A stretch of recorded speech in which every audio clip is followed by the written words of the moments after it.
And away we go. Welcome to Bottom of the Pint. Larry Krueger, John Lund during Giants baseball as we come at you. We're now starting tonight. We missed the top of the first, but the A's got out in the top of the first against Logan Webb. But welcome to Bottom of the Pint. Of course, the Krueg Show, brought to you by Pig and a Pickle, the best barbecue in all of Northern California. Check them out. They're in Emeryville. They're in Corte Madera. They're open 7 days a week from 11 a.m. till 8 p.m. or until they run out, and they do run out, so get there early, get some brisket chili. I'm also brought to you by Sharp Corner Sports Cards and Collectibles. They're at 205 Cypress Avenue in Pacific Grove, California, on the Monterey Peninsula. Call Anthony Catania. He's at 831-521-5264. And last but certainly not least, you'll see over John's head, you'll see LearnKey Upskill Academy. The show is sponsored by LearnKey Upskill Academy, which is an online learning platform designed to get you job ready in 6 months or less. And they offer a bunch of different certification programs to help you take that next step in your professional career. Flexible online learning and industry-recognized certifications, and you can build skills that employers are actually looking for with the support of a U.S.-based student assistance program. So don't wait to invest in your future. Click the link in the description of this live stream and visit LearnKey. Visit upskill.learnkey.com to start today. And thanks to LearnKey Upskill Academy for being a proud sponsor of the Krueg Show. John, good to see you, man. We're a little Friday night, Giants A's, JP Sears against Logan Webb. Giants batting in the bottom of the first. Nothing, no score yet. And I'm starting today. I've got the Heineken glass, but I've got the hazy IPA. That's a nice hazy right there. That's beautiful. Little hazy IPA. Very nice. To get us rolling. And we'll see how many super chats it takes. To get a chug? Well, we almost have to start, and as Elliot Ramos gets into the box, and it's great seeing Giants and A's, and I know it's bottom of the pint, so we'll get a ton, like you said, into Giants and A's, and it's still the Bay Bridge series to me, even though they don't have that dumb trophy that Brody Brazil came up with years ago, and they're up in Sacramento. But I'm looking at this, it's still A's and Giants to me. I know that you and I have had this conversation. I've been to Raiders and Niners games in Las Vegas. Those aren't Raiders and Niners games. Those are a bunch of people that are, from casinos and a bunch of fat cats and everything. This is still A's and Giants. But the big news, obviously, today, and we won't ignore it tonight, is Brock Purdy signs a deal. I mean, that's the biggest news in a long time. And I know the Warriors just got knocked out, and everybody's talking about that. But the fact that Brock signed a 5-265 with 181 guaranteed, I think is the story of the day. Regardless, I know it's Giants A's, and we will do bottom of the pint tonight. But huge news, Brock Purdy getting that deal done. Yeah, no, and we're going to talk a lot about it. In fact, it's like I think it's a real good deal for the Niners. I mean, I think the 49ers got a really good deal on Brock Purdy, especially as it relates to the cap. I mean, Purdy gets $53 million AAV. And if you look at what percentage that is of the salary cap, it's 18.9% of the 2025 salary cap. That makes him the 14th highest paid quarterback in percentage of cap at signing. So it's not that he's, yes, is it a lot of money? Sure. But it's not, Flores grounds out to first base for out number 2. But it's not that, to me, this is the fact that he's the 14th highest paid quarterback in percentage of cap at signing, shows that he left a lot on the table and that he left a lot for this team to be built up around him. And I think it was smart on his part and on his agent's part to take that approach. The most money in this situation, when you're talking about a sport like football where you need help, is not necessarily the best. I mean, you want to get as much as you can, but also leave enough for your team to build a championship core. And I felt like the way they structured this, the AAV is $53 million. That's pretty reasonable. Yeah, it's the same amount that Jared Goff got. He actually got Tua did 53.1, so it's a little bit less than that. I agree. I think that what happened here was Brock Purdy said to his agent, and a lot of times, there is the complication comes in is, yeah, the agent works for the player, but the agent also has to tell the player that, look, I've got to get you as much as I can for my business. there's a players union here and you've got to get, you're the latest, so you got to get a certain amount of money too. I can't just take this deal and, you get $40 million and then nobody wants to sign with me anymore. And the players union's pissed off, and all those things matter. But I think what you just pointed out is extremely accurate, which is it tells you that Brock Purdy said, look, man, I understand. Let's find the happy medium here. And he didn't necessarily give him a hometown discount because he's not from here. But I think what he did show was, like you said, this isn't going to be 2024. We're not going to have a hold in and a hold out and all these kind of things, Trent Williams and Brandon Aiyuk. And I think what the 49ers did, and I'll give them credit here too, whether it's Parag or whether, whatever, but here's the reality of it. These deals that got done, and I'm talking about George Kittle's first deal, Kittle, Warner, Debo, Nick Bosa, Brandon Aiyuk, all these deals got done late July, early August, or in the case of Bosa and Aiyuk, September. And they were always pushing it to the deadline. And I think they learned something, which is really, really important in 2024, which is that can set the tone in a negative sense for your, by the way, no score for the Giants, end of one with the A's. It can set a negative tone, and it did in 2024. And I think that, like you said, Brock Purdy and the 49ers went, no, this is going to happen. And I think what we learned from Kittle, and that one kind of leaked out. I think we all knew that they were dotting I's, crossing T's, and Diana Rossini was out saying, oh, this is going to be a big deal. And Kittle's like, no, you're wrong. Anyway, and she continued to run with it. But it is that the Niners are getting deals done early, and they realize that there's implications to this thing. Now Brock is signed and George is signed and the offseason set. There's only one thing left to be done, which is Warner's got a cap number of 29 this year and over 26 next year. That's not going to fly. So they're going to restructure that deal, and that's really the last thing they have to do in the offseason from a major perspective standpoint. So I think it was Brock, as you said, pushing to say, we got to get this done. And the other thing that does too is now now that he's got secure money, he's going to, you watch, the next thing that's going to happen is they're all going to go down to San Diego, and Kittle's going to be there, and Brock's going to be there, and Ayuk's going to limp around, and Pearsall's going to be there, and they're going to throw, and they're going to get together, and it's going to be kumbaya. It's just going to be different. And I'm not, is that going to mean that they're going to be better this year? Maybe. But the fact is that they're having a much different, as much as everyone wants to complain, as far as signing their own than a year ago, because that tone was set with Aiyuk, how weird that was, and Trent, how weird that was. And now you've got the major guys signed. And if I'm a 49ers fan, I got to feel good about it.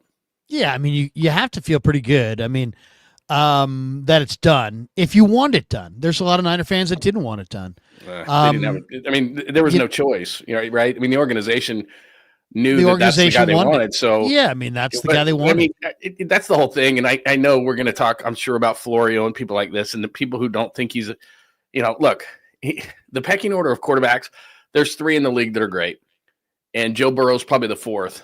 And then on any given Sunday, you could say that Brock Purdy's 5 to 10 or 12 in the league. It just depends. I think, we know that Mahomes is number 1, Allen's number 2, Lamar's number 3, Burrow's number 4, and then beauty becomes the eye of the beholder. Sometimes it's Stafford, sometimes it's Jalen Hurts, sometimes it's, but Brock is in that conversation of the next group after the really good 4.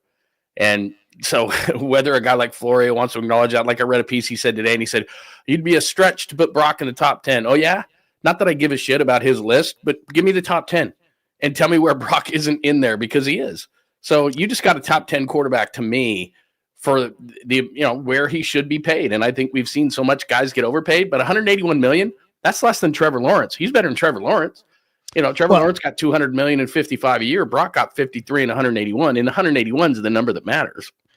To me, I mean, there was also, you look at the way it looks on paper, but I mean, this could have been a contract that was north of $60 million AAV. Right. Yeah, and he could have absolutely made a case for that, no doubt. He could have tried to push to become the highest paid quarterback ever, and it's not close to that.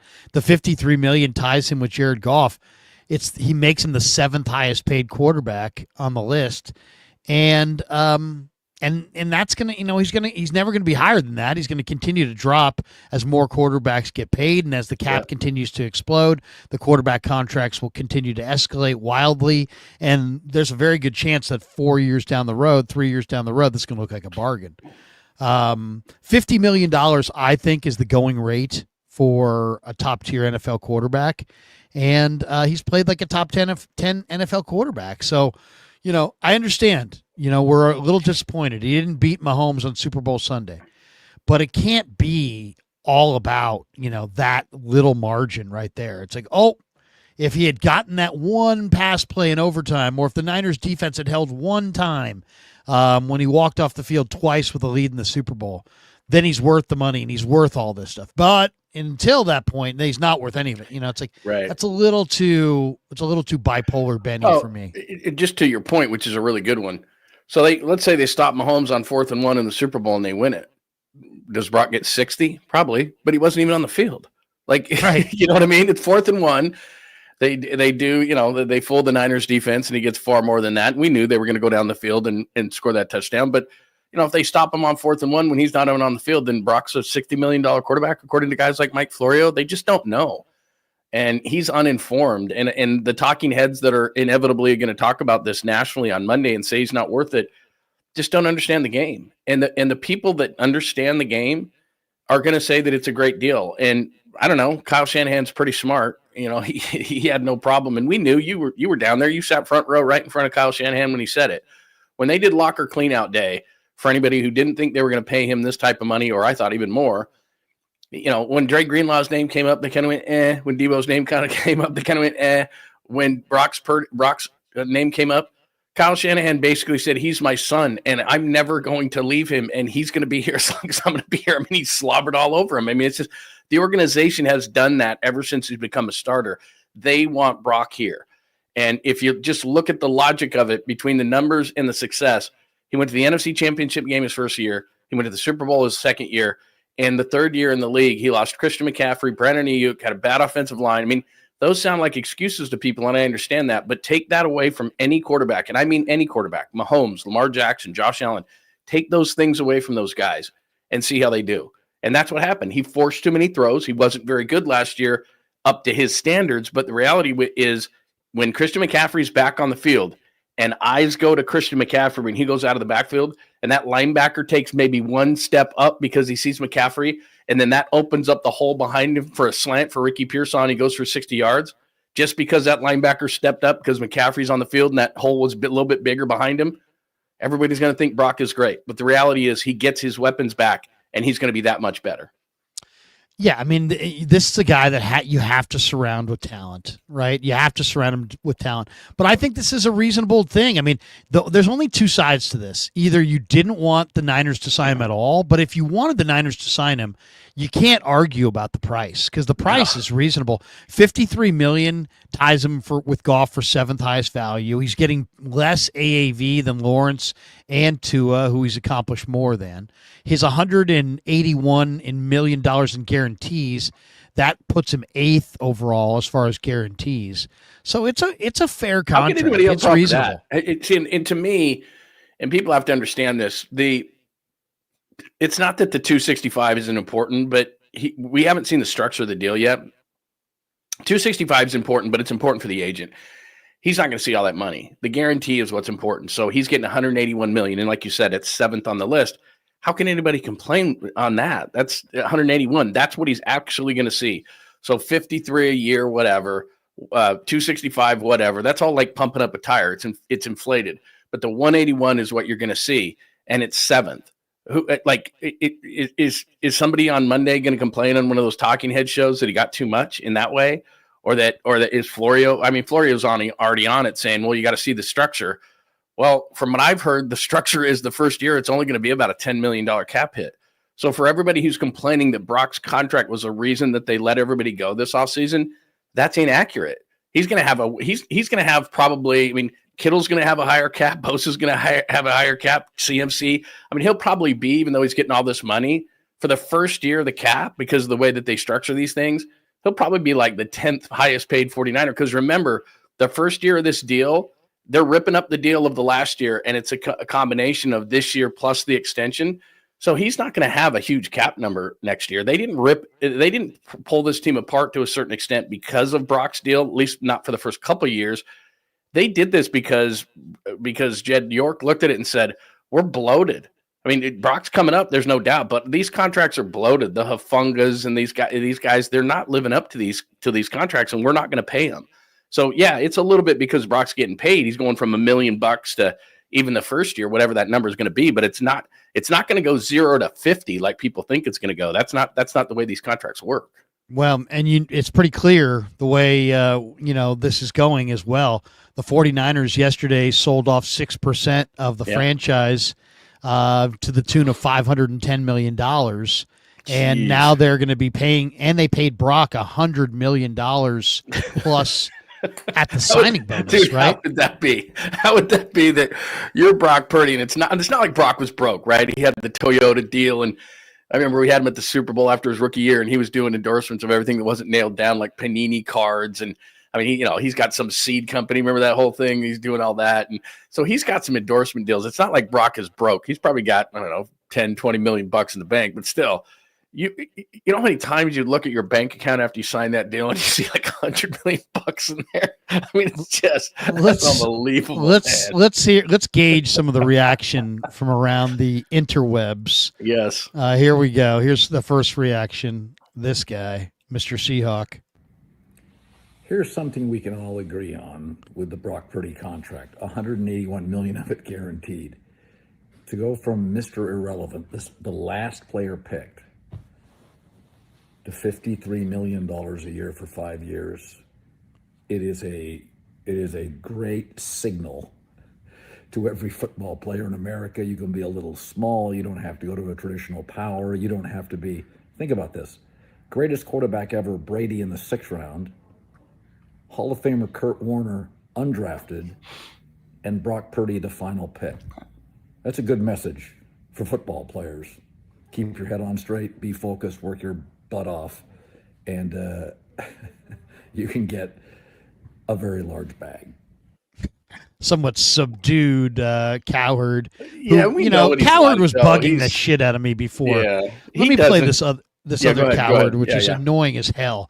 This guy, it's like he comes out the other day and he's like, the Niners had the worst draft. Then he's like, the Niners are going to finish last. Okay, so now you're on the record as saying the Niners are going to finish last in the division, and that they've had the worst draft.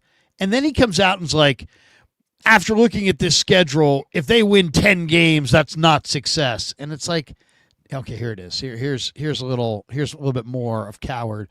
A lot of people agree with Cowherd on this. I'll say that. I played this before. People were like, Krueg, I kind of agree with Cowherd.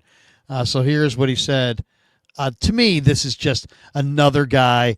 It's like, I'm going to set myself up to be right. I'm going to pick them to finish last. But then, since I know they're going to be better, I mean, no last place team ever that I can think of has ever won 10 games. I have been a skeptic on the last couple of drafts for the San Francisco 49ers. I had said this, they're getting old and expensive. I don't like their offensive line. I thought this year's draft was a lot of hit and miss with 11 picks, 4 or 5 I liked, 5 or 6 I didn't. But they have the easiest NFL schedule, I'm not joking, since the 2015 Atlanta Falcons. And it's based on 2 metrics. Number one is last year's results.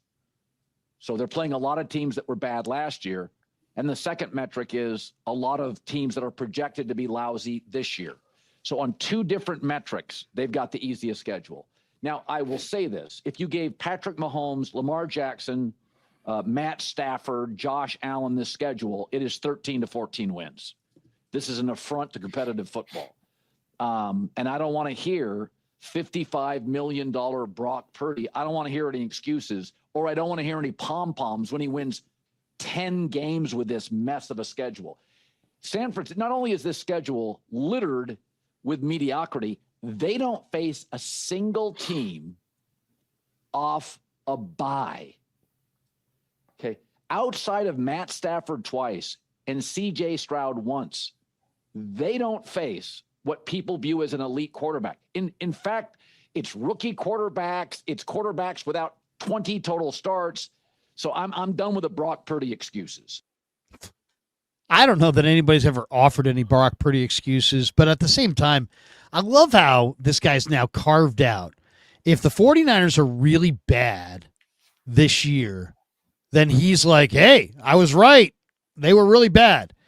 If they win 10 games this year, he's going to be like, anybody could win 10 games. It's like, so basically the only way you're going to be wrong, Colin, is if the 49ers like almost run the freaking table. They'd have to be like 14-3, something like that. 13-4, something 13 or 14 win type season is what it's going to take to like tell him, yeah, you know what? Maybe I was wrong. Maybe the Niners are a little bit better. I like how he carves that out for himself, where it's like there's almost no way he's going to be wrong. By the way, the David Villar's up and Mike Yastrzemski on first. No score between the Giants and the A's, but obviously talking about Brock Purdy's deal. Look, it's the NFL. We know how difficult it is, and you never know what anybody's going to do. So if they win 10 games, that's a big deal. What I think is funny about it is, and what it does is, and Stephen A. is guilty of this in a lot of the morning shows, they just don't do their homework. This schedule's been out for a long time. It just hasn't been out in order. We knew who they were going to play at home. We knew they're going to play on the road. So why are you just coming up with this today? And the order is not that dramatic. It's not like the order. Right. It's not like you look at that order and go, oh, well, it's not that they're playing easy teams. It's just the order. No, it's the teams. We knew they had one playoff team last year at home. That would be in the Rams. We knew that they were going to go to they were going to New York. They were going to Tampa Bay. They were going, we know all these things. So why is it all of a sudden, how are you correlating because Brock signed a contract to now this is an easy schedule? No shit, it's an easy schedule. That's what you get when you have the last place schedule. That's when you get when you have all these injuries. That's what you get when you have holdouts and hold-ins in the weird season. He doesn't acknowledge any of those things. And I'm friends with the no Colin quite well, but it's too bad what everything's turned into on a national level, which is just everybody's got to have this opinion. And he used to work really hard. And it's just he's not informed. And the national guys are not informed. And what they do is they play a game of follow the leader and the sheep, and they don't think anything for themselves.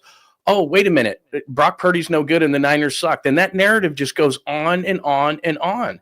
Here's the reality of it. They're going to be one of the top offensive teams in the league. Christian McCaffrey's back. Kittle's back. They've got enough wide receivers. They've got one of the best.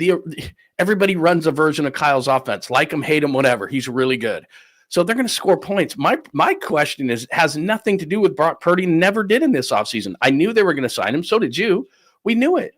The problem is I'm looking over at the defensive side going, they have 2 rookie defensive tackles that need to be great. Mikael Williams needs to be great. They have 3 rookies on the D-line that need to be great. And Nick Martin needs to be great.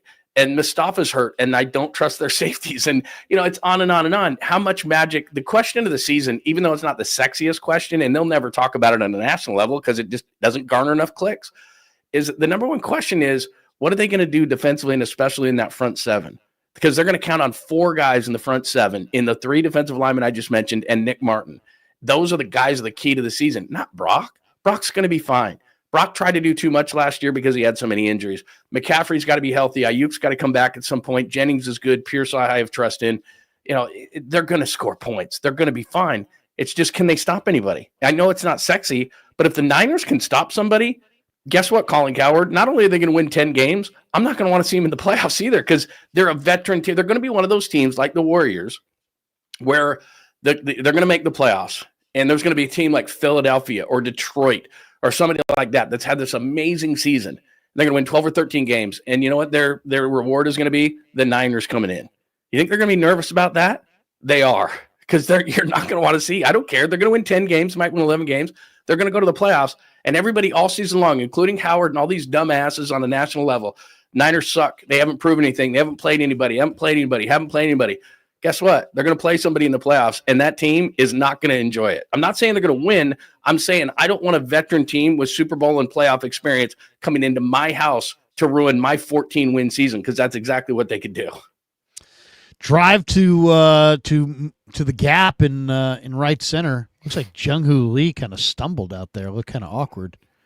I don't know. I got to give the A's credit, man. They do have a nice young team. Like Nick Kurz just got out, and what Soderstrom is doing, and Lawrence Butler, and all. They do have a fun team. You know what I mean? They do have a bunch of young guys that if they ever did make it to Vegas, which I don't know if they will, but they could have a nice young team in the next few years, especially offensively. No, seriously. I mean, they hit. This is going to be a tough series for the Giants, too, by the way. This is not going to be an easy series. This is a good pitching matchup, by the way. I know we're going to talk a lot of Brock, but this is a good pitching matchup. Sears versus Logan Webb. I like it. Giants have a unique hat. They got the Memorial Day hat. Is that a Memorial Day? Yeah, they both have the Is it a military? I don't know what that is, but yeah, both of them are wearing that hat. That's this weekend. It looks like a little, like a camo, like a kind of a camo hat. Yeah, exactly right. Back to reaction on Purdy. Let's hear a little bit more reaction. We got this one here. This is Robert Griffin weighed in on this. Let's hear what RG3 has to say about the Purdy contract. Here he is right here. RG3 on Purdy. Yo, we need to celebrate this story of Brock Purdy. This man earned every single penny of his $265 million extension, and he's one of the most underrated quarterbacks in the entire NFL. But for some reason, it feels like people want to hate on him. This guy led the San Francisco 49ers to 2 straight NFC championship games and a Super Bowl. And you'll say, oh, but he had all this talent around him. Who didn't? Did you see who Jalen Hurts won the Super Bowl with last year with the Eagles? That might have been one of the most stacked teams in NFL history. But the quarterback still gets the credit because he is the one that is leading the charge. He's leading in the locker room. He's leading on the field. And Brock Purdy was able to lead the San Francisco 49ers almost to the promised land. That's why now we should celebrate the fact that he's a $53 million a year man when he used to be the last pick in the NFL draft. That's a story worth celebrating.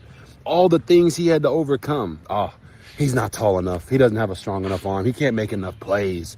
Well, I called games for Brock Purdy at Iowa State. I knew that was false. I watched him. The man is an athlete. He can make plays in open space with his feet. Is he Lamar Jackson? No. But who is? And he throws with rhythm and timing. He understands spacing. And even though he might be a little bit on the shorter side, his game is very, very tall. So I'm excited and happy for Brock Purdy. And I think the one thing for me as well that really sets him apart, just for me personally, I don't know how you feel, but for me personally, he's a man of God. And he puts God first in every single thing that he does. And I absolutely love to see that. Love watching these young men go out here, make their dreams come true, and gain generational wealth. I don't think that Brock Purdy should be hated on as much as he is, but I know that his story is one that is worth telling. Never give up on your dreams. Never let somebody tell you that you can't do something. Brock Purdy is an example of that. Congratulations, Brock. Congratulations to you and your family. You earned this, and I look forward to seeing what you do with the San Francisco 49ers this upcoming season and 10 years into the future. Yeah, nice. Nice little speech there from RG3. I will say this, I walked up to Brock Purdy after, in the beginning of, I guess it was training camp. It was training camp in his rookie year. And I walked up to him and I told him, I said, hey, man, I wasn't a big fan on draft day, but a buddy of mine who was a big fan of yours sent me, a whole breakdown video, and he won me over, man. I go, I'm really a big fan of yours. I go, I know you're going to have a ton of success. Let me be the first to say it. And, good luck to you. I won't bug you. I wouldn't mind an interview or two, but overall, I don't want anything. I just want to let you know that I'm a believer. I'm a believer that you can really play. And this is well before Miami game. I mean, we're talking about 4 months before the Miami game. And he's like, man, I appreciate that. And just a grounded, solid individual. And what I love about Brock is, you ask him a question, he gives you a sincere, heartfelt answer. Like, and he, and it's funny too, because a lot of people crack up because he doesn't look at people when he talks to them. Sometimes, it's wild. He'll look down, but it's really more for him to just kind of gather his thoughts, I think, more than anything. But he'll give you a solid answer. He absolutely will. And he's a good dude, and I think he's a good quarterback. And I think they can win a championship with this guy. It's just they're going to have to surround him with, a good line, some good weapons, and a good defense. It's not that complicated, right? No, it's not that complicated. And there's two things that jump out. First of all, I'm glad he made the Philly comparison. I did a quick show on it right after it happened, and it's the same thing. Like any quarterback in history, ask Steve Young who he had around him, ask Joe Montana, ask, Peyton Manning's in the Hall of Fame. He had a guy named Marvin Harrison and Edgerrin James and Reggie Wayne and Dallas Clark. They were pretty good. Look at any quarterback in the history of the game. and they had great players around him. I don't know any quarterback that had bad players around him and was successful. That's why when a team generally drafts a quarterback, they try to get offensive linemen and receivers around him. Look what Chicago did when they got Caleb Williams. If he can't play, it's not because of the Bears. They got Roma Dunze. They finished their interior of their offensive line. They got themselves a tackle. Like, that's what you have to do. So they've taken away every excuse. Look at Detroit with Jared Goff. Look at the talent that Jared Goff has around him. They play the majority of their games inside. And so when he's effective, there's a bunch of guys around him. I mean, you can just go through the league and just see that, why did the Chiefs use their first round pick last year on Xavier Worthy?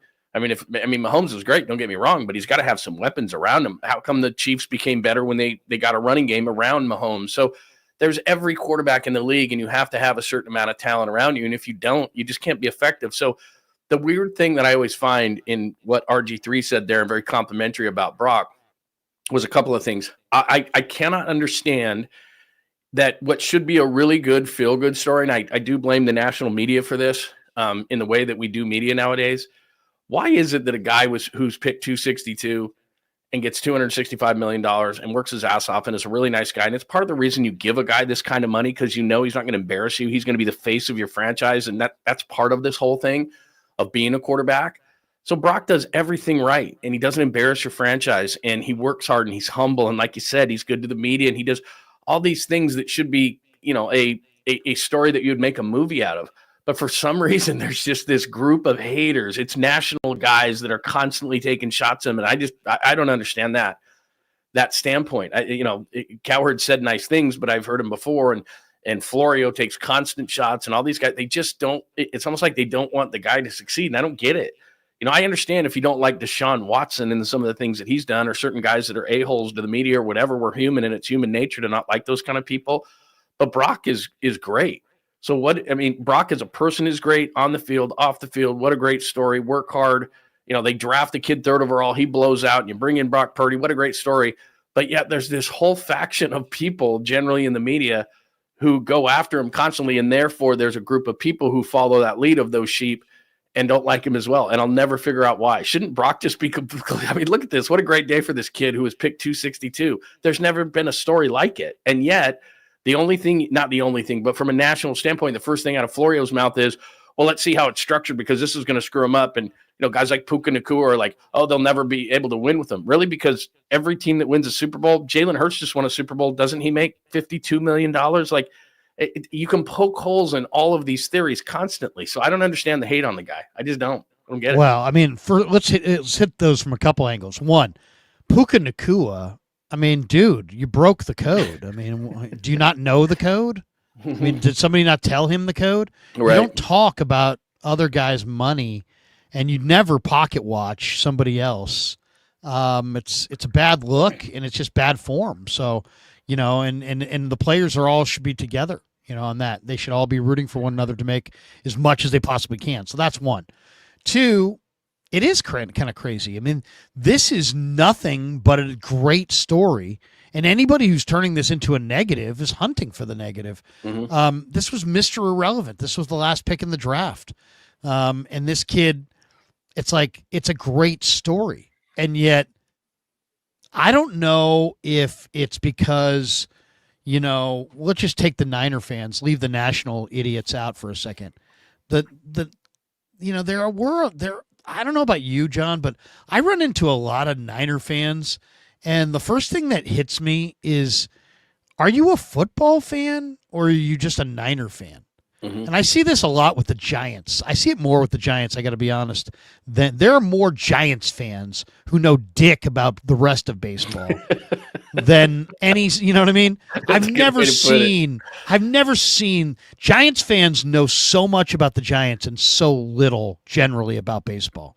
And they only watch the Giants every day. And then people are like, the Giants offense sucks. Like, it's not that bad. No. Do you watch these other teams? Their offense stinks. They can't score. Mm-hmm. Here we are, another game. It's 3rd inning. They have no runs. Ramos is up, by the way, 2 on, no out in the bottom of the 3rd. So maybe we get a chance here to chug. We got a chug last possibility. Week, man, what was it? Did they even score? I don't even remember. I know they lost last week. We didn't get a lot of scoring in that game either. No, it was brutal. But I don't understand. Is it the Jimmy Garoppolo thing? Because there was a lot of Niner fans who were like, I believed in Jimmy, and Jimmy broke my heart. I believed in Jimmy, and Jimmy let me down.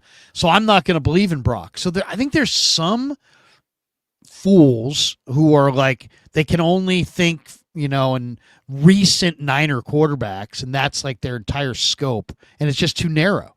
Okay, so there's that group. Then there's the group that's also like, I wanted Lance. I wanted Lance, right. And I was a Lance guy, and I can't go for Purdy because I told everybody in my neighborhood that Trey Lance. So I'm anti Trey Lance. So I'm anti Brock Purdy. Think about it. This guy is loved by all of his teammates, loved by the organization, truly a man of God, a true good person too. I swear to God. Brock Purdy, I would say, is as good a person. He's probably a better person than he is a player. He's a really, really good person. And he didn't do anything to Trey Lance to make Trey Lance suck.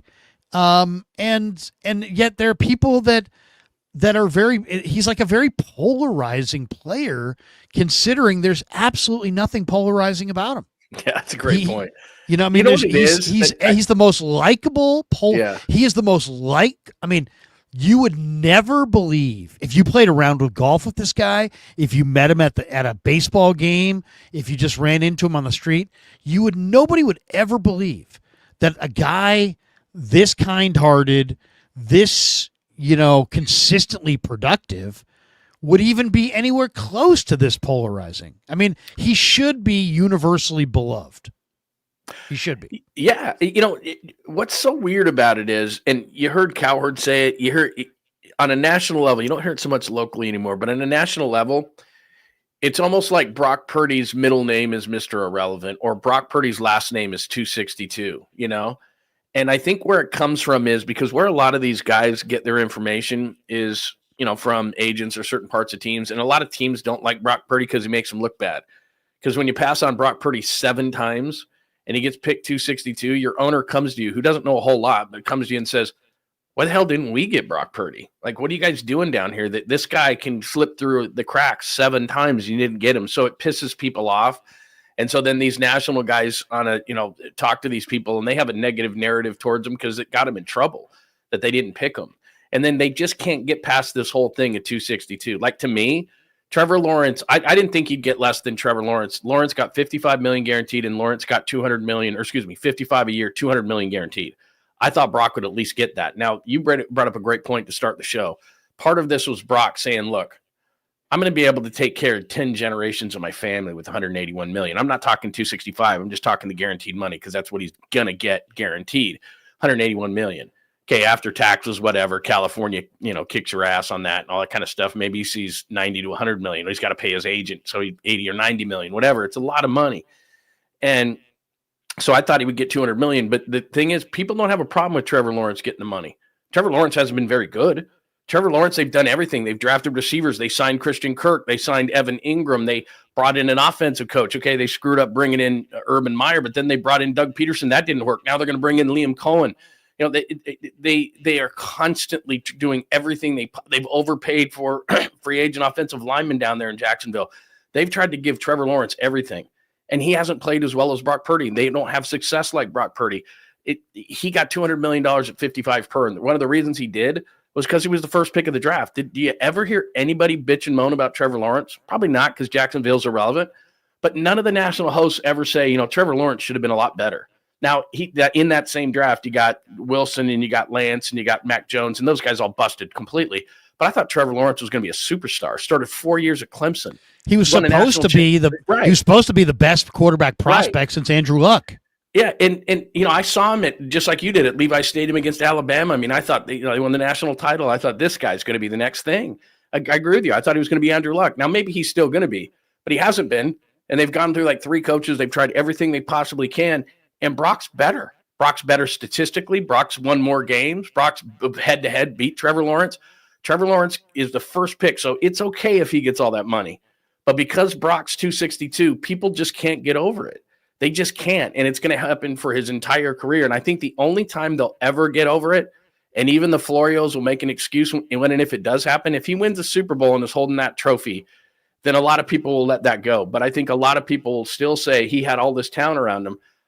Maybe this would happen in the social media era with Joe, but like Joe had Jerry and John Taylor and Brett Jones and a great offensive line and, all great running backs and Roger Craig. And I mean, he had the ultimate as far as offensive talent is concerned. Does anybody talk about how Joe had all that talent and he wasn't very good?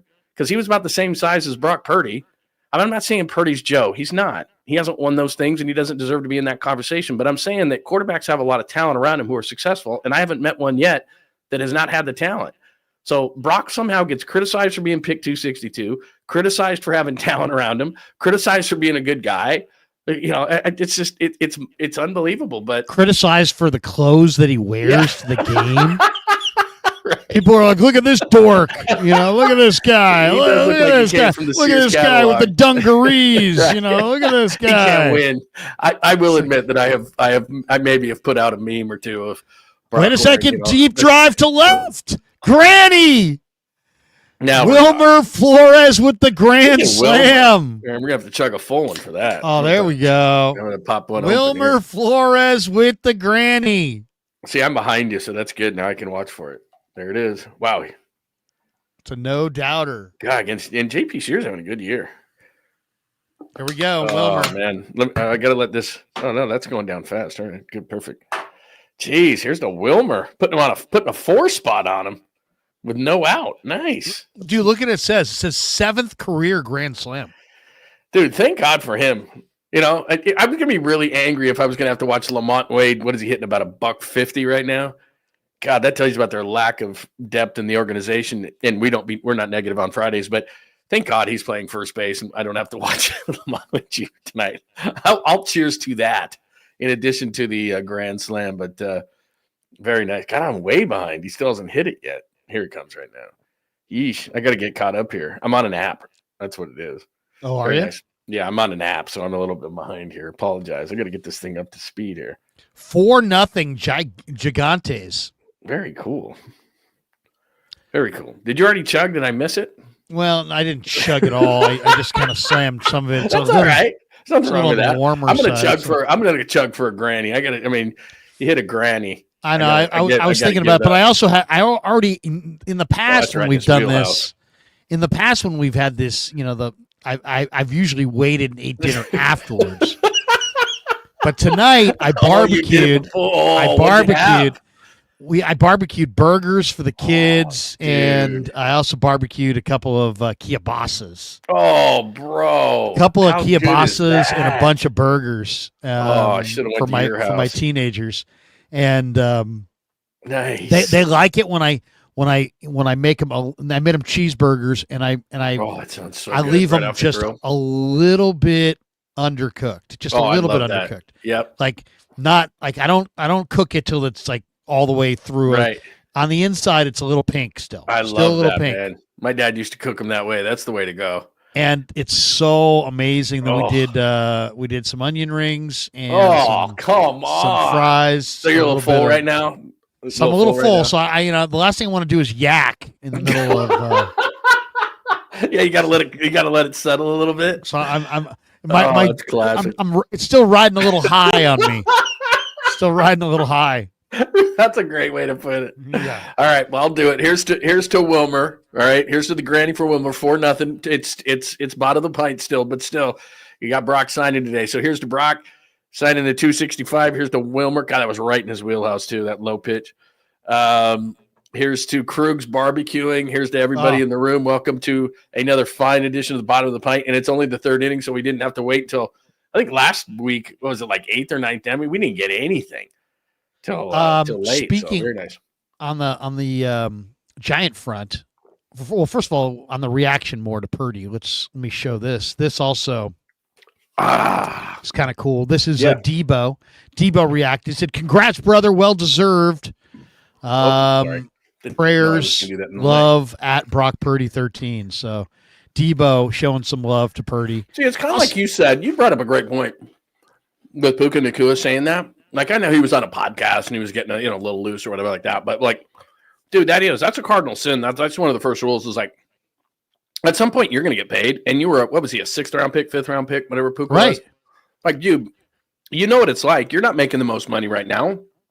Man, you just celebrate when dudes get paid, especially if you're, he's a 7th rounder, you're a 5th rounder. Like, I mean, what are you doing? Plus, it's so funny to hear a guy say that. It's like most teams that win Super Bowls have a really high profile, i.e. high paid quarterback. I mean, they won. Stafford was making money. Jalen Hurts making money. Patrick Mahomes making money. Like, what team wins a Super Bowl when the quarterback's not making money? It doesn't happen very much. They all are making all that money. It's just, that's the league, man. And so for you, not only that part of it, but for you as a 5th rounder to be taking shots at the Niners and saying they shouldn't pay their quarterback, like, what are you talking about, man? Seriously, pipe down. Crazy. Pine Needle says, here comes Larry with the negative 1% that hate Purdy wanting to bring the show down. No, I'm just trying to. Wow. Jesus.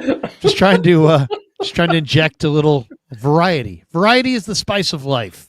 No, I think we're on it. Pine You and I Needle. were talking about this even before the show to pull back the curtain. And it's like, look, this is one of those deals that, this is what quarterbacks make. But the Niners have got to be happy with this deal. And Purdy's got to be happy with this deal because, like I said, Purdy's and he's still going to get more endorsements. I mean, Purdy's set for life, man. He's looking at his bank account right now going, you kidding me? And not only that, I mean, let's lay this out there the way it was. I mean, yes, was his dad a pro athlete? His dad tried to become a pro athlete. He was a minor league baseball player. And has been selling hot tubs in Arizona. Not anymore. And I guarantee you that's a hustle.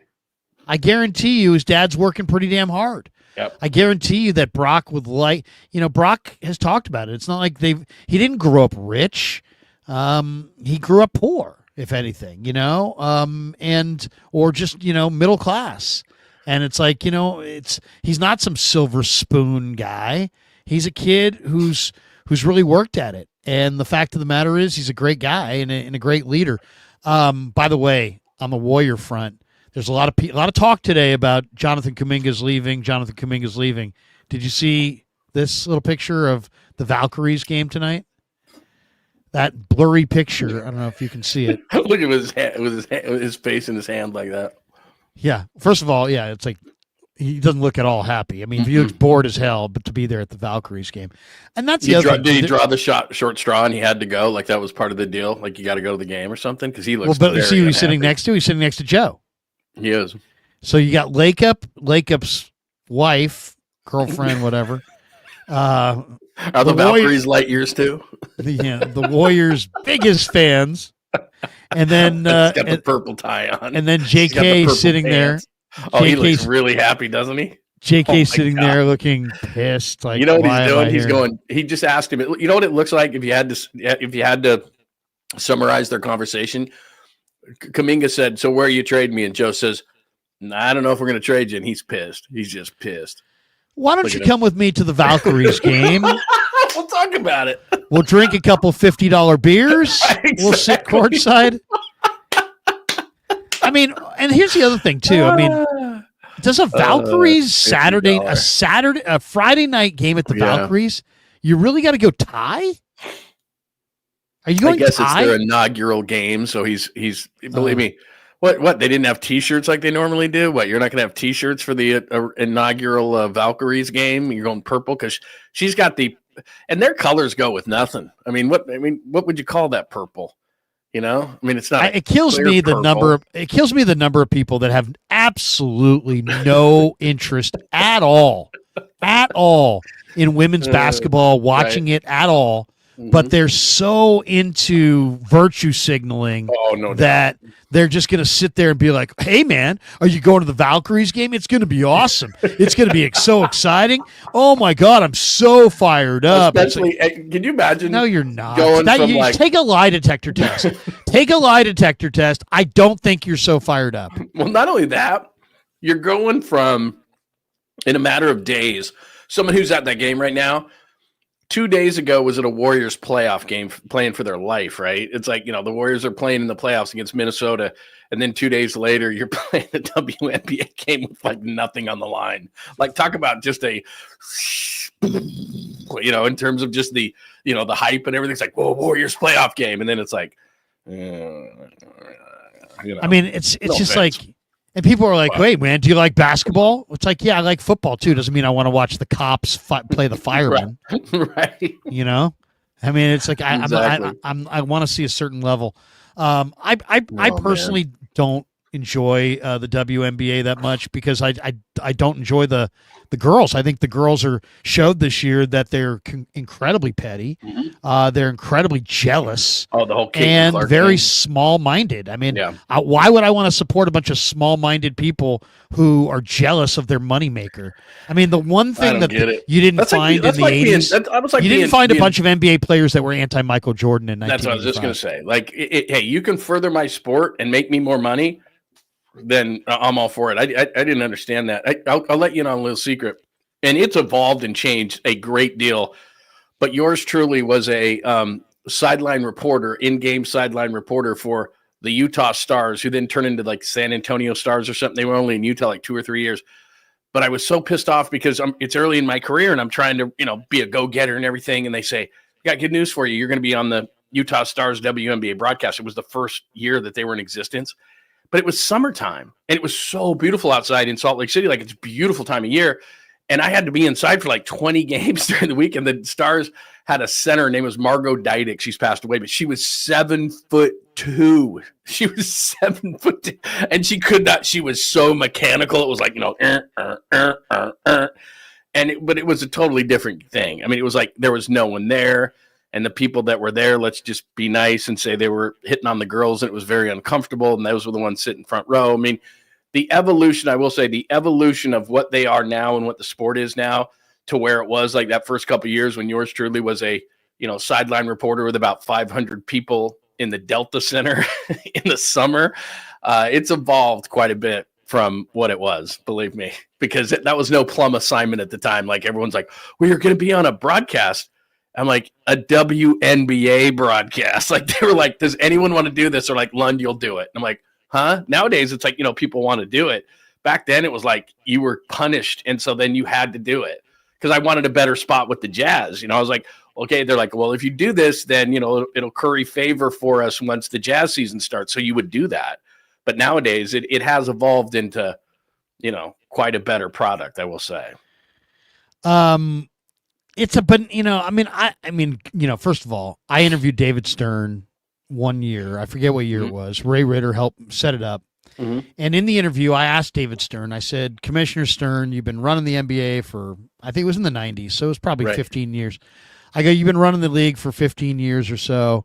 What is your greatest accomplishment as a commissioner? And he said, I'd have to say the creation of the WNBA, because we opened the dream of basketball to half the population or over half the population. And I understood why he said that. And as somebody who has a daughter, I mean, I'm really thrilled that there is a WNBA. Sure. Not that she's going to play in the WNBA, but I think it's important for, girls to have goal, something they can shoot for as well. For sure. And it's like before there was no such thing as women's pro basketball. That seems like that should not be. And so I'm glad that there is a WNBA, but I'm also glad that it doesn't lean on me to keep it afloat, because if it did, they'd be out of biz. Yeah, it's because I don't want to watch it. And it has nothing to do with, I don't want to watch women's sports. I don't want to watch women's sports that women aren't good at. Like, I want to, if you find any high school basketball boys team, they're going to smoke the WNBA if they're really good high school basketball team. But like, if you take a high school track team, they're going to get smoked by our Olympic track team. Oh yeah. So like, for me, I like watching a women's track and field. I like watching women sprinting and hurdles and that kind of thing, because they're truly the best. When it comes time for, women's sports where they're not that great, it's like, I'd rather watch the McDonald's high school game, than watch a pro women's basketball game. Cause I like to see the power and I like to see the above the rim, and the women's game is exclusively below the rim. Yeah, and I think timing-wise, it's hard because you're right in the middle of the playoffs right now. And like I said, if you're a Warriors fan and you just 2 nights ago you went to to a playoff game where there's so much at stake, and then you turn around and look, it's cool. And I'm sure that they probably have a packed house tonight at Chase for their inaugural game. And like I said, I just think the photo he shows hilarious of Kuminga. He had to have drawn the short straw or something like that, because he looks like he'd rather be anywhere, especially knowing that, look, I'm getting traded. Because for those who don't know, and by the way, it's bottom of the pint, 4-0 Giants, grand slam by Wilmer Flores, Logan Webb on the mound in the fourth against the A's in what used to be the Bay Bridge series. But he he's getting traded. And I mean, it's 100%. It's not kind of is he going to get traded. He's 100% getting traded. He's their best asset to go get some size, which is clearly what they lacked in these playoffs. I mean, you look at the Western Conference, Minnesota, Houston has it. If they were going to play Denver or Oklahoma City, they have it. I mean, you got to go get some size. You got to go get a stretch. And he's the best guy to do it. And you know this. Behind the scenes, there's some issues with Kuminga and the Warriors. They just don't fit. So he's going. So the fact that he's sitting courtside like this next to the owner that's not going to be his boss much longer, I'd love to know like what happened there. I mean, there had to be some sort of thing in the locker room that was like, we're drawing Steph's not going and Draymond's not going and Jimmy's not going. Like those guys are already in Cancun. Dude, look at this Fitzgerald web gem. Ground ball up the middle, Fitzgerald. Dude, by the way, okay, we've done enough WNBA talks. That's a young Larry Krueger right there playing. To get Fitzgerald back, and here's the thing: is their offense has kind of been hit and miss this month. Fitzgerald at second, Adamas isn't great right yet, but still, Chapman's at third. If they could go out somehow, because they have a lot of young pitching depth, whether it be Harrison or whether it be whatever the case may be. You're not trading Birdsong. Ragsdale's having a great season. They've got young pitching depth. They say, I was talking to somebody yesterday that says that Wisenhunt could be called up before the end of the week. Wisenhunt. Wisenhunt's absolutely dealing in AAA. So they've got young pitching there. And if you're going to make a trade at this point, you're going to have to vastly overpay. I understand that. But one of the things I was advocating, and, Milwaukee's not out of it, but Rhys Hoskins, Sacramento's own, is on the last year of his contract. He's 32 years old. A couple days ago, I haven't checked today, but he had an 805 OPS. He was on track to hit about 20 home runs. I'm not saying he's the greatest. He told Dave Fleming that he wanted to be a Giant. Well, the Giants didn't go after him. I mean, what the heck? He's in the last year of his deal. They got a mutual option for next year. He makes $18 million this year, so we're a quarter of the way through the season, so you owe him $12 or $13 million. Go out and overpay for Rhys Hoskins right now. Because could you imagine? Look at this team offensively. Rhys Hoskins at first. Fitzgerald is now back at second. Adames at short. Chapman at third. Bailey then can hit like shit like he does. Ramos in left. Jung-Hoo and the way Yastrzemski's playing so far, that's a good offense. And you've got a hammer bullpen. Jordan Hicks is going to be joining that bullpen very shortly. Thank you very much. With his 6.55 ERA, you got to put Birdsong or Harrison in the rotation. And, you're good to go. Robbie Ray is pitching great. Verlander's been better than what his numbers indicate. I mean, you're going to be fine on the pitching standpoint. You cannot, a quarter of the way in the season, be in the wild card. They're not going to catch the Dodgers. So now you're looking at the Padres and the Diamondbacks. And because the Mets are good, all of a sudden it's the Phillies and the Braves. And there's a lot of teams in that hunt. You can't sit here. We're a quarter of the way into the season. You can't have Lamont Wade Jr. at first base hitting $150.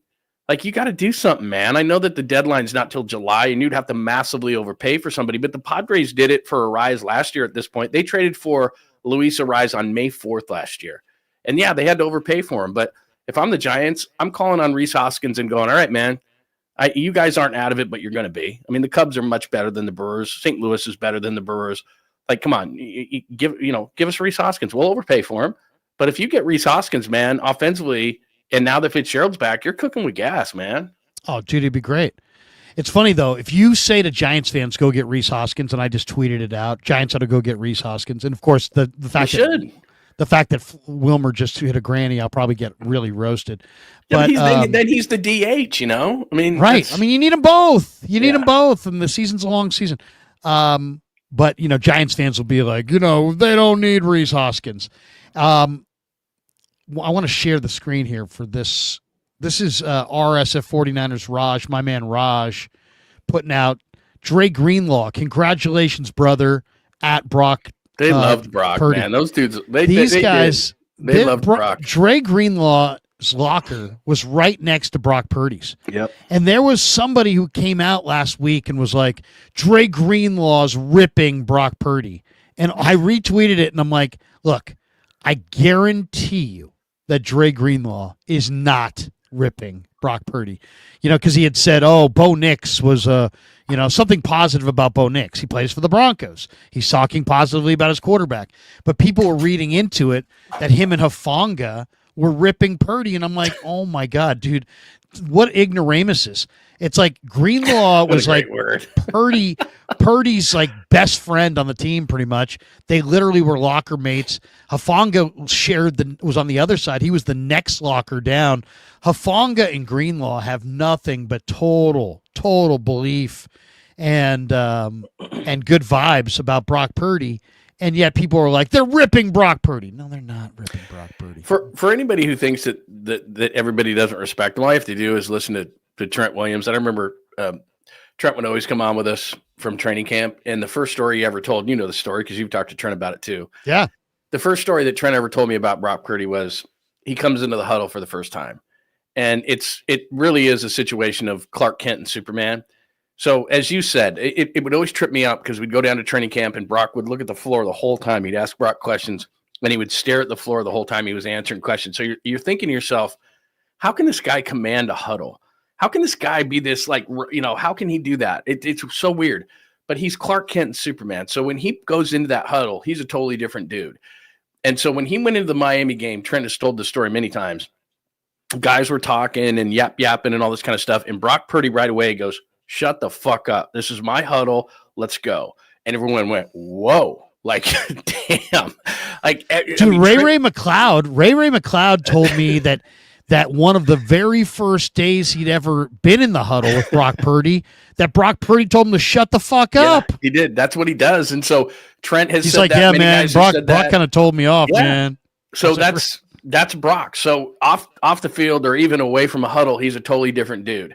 He doesn't talk like that. He doesn't act like that, but he knows that he's the quarterback and he knows he has a responsibility to the rest of that team. So Dre saying that, Demo saying that, dude, we've talked to Fred Warner about it. When he was a third stringer and nobody knew who that dude was and he was wearing 14, he was crushing them. It wasn't Trey Lance. It wasn't Jimmy Garoppolo. It was Brock, and Brock would come in there and the defense is like, who's this friggin' dude? And so that story has been told. I mean, this dude commands respect and has from day one, from defensive players, offensive players. So Demo's come out and said it. Dre Greenlaw, you said it. Like I've never spoken to a guy off or on the record that didn't love Brock Purdy in the way that he is. A lot of people respect him. That's what's so funny as we go back to this national narrative of what Brock is. That's the thing. Kyle loves him. The organization loves him. The players that play with him love him. I think that's kind of that's what people care about. And here's the thing about Brock too. And you've asked him this very question. We all have, and it's happened in national or in from the podium. Hey Brock, what do you think of what everybody says about you? He's like, I don't care. He's like, I care about what people in the building think, and everybody in the building loves the dude. Everybody. No question. I mean, he's genuine. And I'll say this too. This guy works hard. Some of the media on Thursday will bitch and complain. I'll be sitting there and be like, because we talk to these guys at like 2:30, 2:40, right. And then sometimes Brock doesn't come out to talk to us until 4:00 or 3:30. And some of these guys are like, hey, man, I want to get out of here. But you know what? It's because he's prepping. He's prepping to play. And this is what his job is. No, I mean, the guys, to me, I mean, he's the real deal. He's the real deal. Here is RSF 49ers. We'll share the screen on this. This looks kind of interesting. Looks like Raj put together a video of a little Purdy here. Here we go. Going deep for Aiyuk. Let's see what we got going here. Well done. Nice little video there. One of the, I mean, there's a lot of people that I think just the Mr. Irrelevant or maybe the look. They just can't get over the Mr. Irrelevant. They just can't. I don't know why. Yeah. They just can't. I mean, nationally, they can't. They can't. And it's just, I mean, it's just, he doesn't quite have the look. And it's like, I think part of the reason that people like Trey Lance was just because he looked like they wanted the player to look like. Yeah. They wanted an athlete. They wanted somebody who's big and strong and powerful looking. And he fit the description of what people thought they wanted in a quarterback, except this little wrinkle he couldn't really play. Exactly. Well, and I don't know if people will get back to this, but it's like, here's a guy who played for 4 years and, had a lot of reps, and it was just a lot different than what Trey Lance went through. I was having a conversation with my kid, and people are going to a lot of people will disagree with this, and that's fine. If Tennessee, if the Niners called Tennessee for the first pick in the draft and said, tell you what, we'll give you Brock Purdy for the first pick, which will become Cam Ward, Tennessee would have jumped at it. They would have paid Brock Purdy the money. Brock Purdy's 26 years old. They would have been guaranteed a top 10 quarterback and sometimes a top 5 quarterback. They would have done it in a second. I watched Cam Ward play at Washington State for a couple of years before he went to Miami, a high-profile program. Cam Ward was never talked about as the first overall pick in the draft. Maybe Cam Ward's going to be great, but I know this. We know what Brock Purdy is. So I'm just telling you, Brock Purdy, any of those teams in the top 5, but even Tennessee at number 1, they would have traded for Brock Purdy in the number 1 pick. The guy can play. I mean, everybody's looking at last year, and they're criticizing him for what happened. And as Robert Griffin III said, as you played a little bit earlier, every great quarterback has great players around him. They lost McCaffrey, he lost Aiyuk. He had a first-round pick in Pearsall that he had never played with. The offensive line was below average. Those sound like excuses, and I understand that, but they're explanations. Brock's first 2 years in the league, he was as good as it gets. If he had enough attempts, he'd have the highest quarterback rating of all time. He's broken the record for yards for the 49ers. They had guys named Montana and Young play the position. He's got the most yards ever, 30-plus touchdown season. Went to a Super Bowl and an NFC Championship game in his first 2 years. Why shouldn't he be paid again? Because he was picked 262 and people can't get over that? It's ridiculous. Or that, his arm is not at the top of the scale or whatever. I mean, he's got what I would call requisite arm strength. I think he's got enough arm strength. But he's not Chad Pennington, right? I mean, that's the difference. No. There's a situation in which there's just not enough, and people get so enamored with, you can throw it. Like, okay, he's not Anthony Richardson. Who'd you rather have? Richardson can throw it through a wall. He can run a sub 4.40. Like people. That's why people make mistakes, is because they look at the physical side of the game and they don't value enough. And this is across the board. Brock Purdy has some of the best recognition skills and mental skills at the position in the league. But for some reason, and again, on a national level, they look at it and they say, he's not 6'4", he can't throw it through a wall, he doesn't run a 4.3, he can't play the position. We all know that that's ridiculous, but that's how people judge it. Oh, I know. And he's proving that he can. Demo Lenore weighs in here. He says, they can't deny you now. Greatest story in the world. Another example of his teammates that love Brock Purdy. There's, he's very, I'll say this too about Brock Purdy. I mean, he's just a very, very competitive guy. I remember I walked up to Brandon Allen, and I was doing an interview with Brandon Allen middle of the year, and I said, hey, Brandon, I hear you're a pretty good golfer. I go, you ever take Brock out? And he's like, no, man, I'd take his money. That's what he said. He goes, I'd take his money. I'm way better than him. And I said, oh, really? Really? And he goes, oh, yeah. I don't think he plays that much and this and that. So now it's the press. This is like on a Thursday. So now it's the presser, and it's kind of a lull in the presser. And I go, hey, Brock, I was talking to Brandon Allen earlier, and he was saying that he's the best golfer on the team, and that he, if you guys golfed, he would take your money. And he gives me this look, John. John, it was hilarious. He gives me this look, and he goes, first thing he says is, he said that? He said that? And I'm like, yeah, he said that. He's definitely one of those guys. He said that. And then he goes, well, when my dad was when I was growing up, I used to I'd go with my dad golfing, but when my dad would golf, I'd fish the ponds on the course. And I said, "Oh, really?" And he goes, "Yeah, but you know what? I've been battling this elbow thing this offseason, but you tell Brandon, I'm going to get this elbow right, and then I'm going to get good enough, and I'm going to take his money. You tell him that." He is. I mean, and you can't make this stuff up. It's like this guy wants to win. He wants to win, and wanting to win, you would swear that everybody wants to win. No, everybody would rather win. There's a difference between I'd rather win and I want to win. Everybody would rather win. Brock Purdy wants to win. It doesn't matter what he's playing. He wants to win. And look, I said this before. I'll say it again. You watch within the next couple of weeks. Brock just got paid that $181 million guarantee. He could have afforded it before, but now he really can.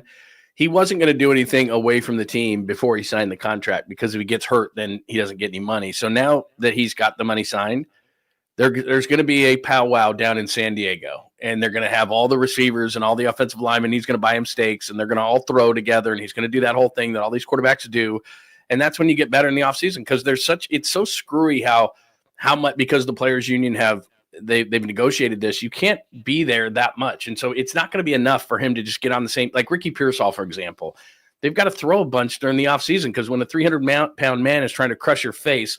And you've got less than three seconds to throw the ball, and you've got to look at 3 or 4 receivers and think, okay, we've got to have some sort of telepathic nature here to know. And you get that in the offseason. And so unlike offseason, the last 2 offseasons, remember, Brock's rookie year, he's doing the robotic shoulder. Last year, Aiyuk and a lot of these guys and Pearsall get shot. He hasn't had the opportunity to take these guys in the offseason, the guys who are all going to start and throw the ball with him and take them off. And now he's got all this money, and now he's got a future in which he's guaranteed this money. They're going to go off, and they're going to go together, and that's going to make a difference. Remember when Harbaugh's first year before Harbaugh even started coaching, we had an NFL lockout, right?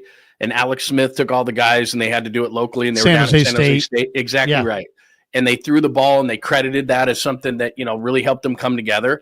Brock's going to do that because remember he hasn't had an opportunity to do that with Ricky Pearsall, and Brandon was hurt last year, and that's what you get camaraderie out of that. All these good things happen, and then you come back and you're ready for training camp. He's got the ability. This is why this thing is so important. You're sending a message. The Niners have changed their tune. They signed Kittle early. They signed Brock early. Now these guys can all, and everyone's relaxed now, and it's just you get this offseason in which you can have a regular offseason, and they just haven't had that opportunity. And, look, Pearsall's going to step up. This is Jennings last year. Aiyuk's coming back from an injury. McCaffrey's coming back. They're going to pull all these guys together. They're going to go down there, and Brock's going to pay for everything, and everybody's going to feel good, and they're going to come to camp. And like I said, that last place schedule is going to help him a hell of a lot. But this is a big thing, not only that he signs the contract, but the timing in which he signs the contract so they can have a consistent offseason. To me, okay, so I'm going to show you share the screen and show you the top 10 paid quarterbacks in this graphic on Twitter. So here's the graphic from 33rd Team. Mm-hmm. The 10 highest paid quarterbacks in football. Number 1, Dak. Number 2, Josh Allen. Number 3, tied for number 2, Trevor Lawrence. Also tied for number 2, Joe Burrow. Also tied for number 2, Jordan Love. 6th is Tua Tagovailoa. Tied for 7th would be Jared Goff, Brock Purdy. 9th is Herbert. 10th is Lamar.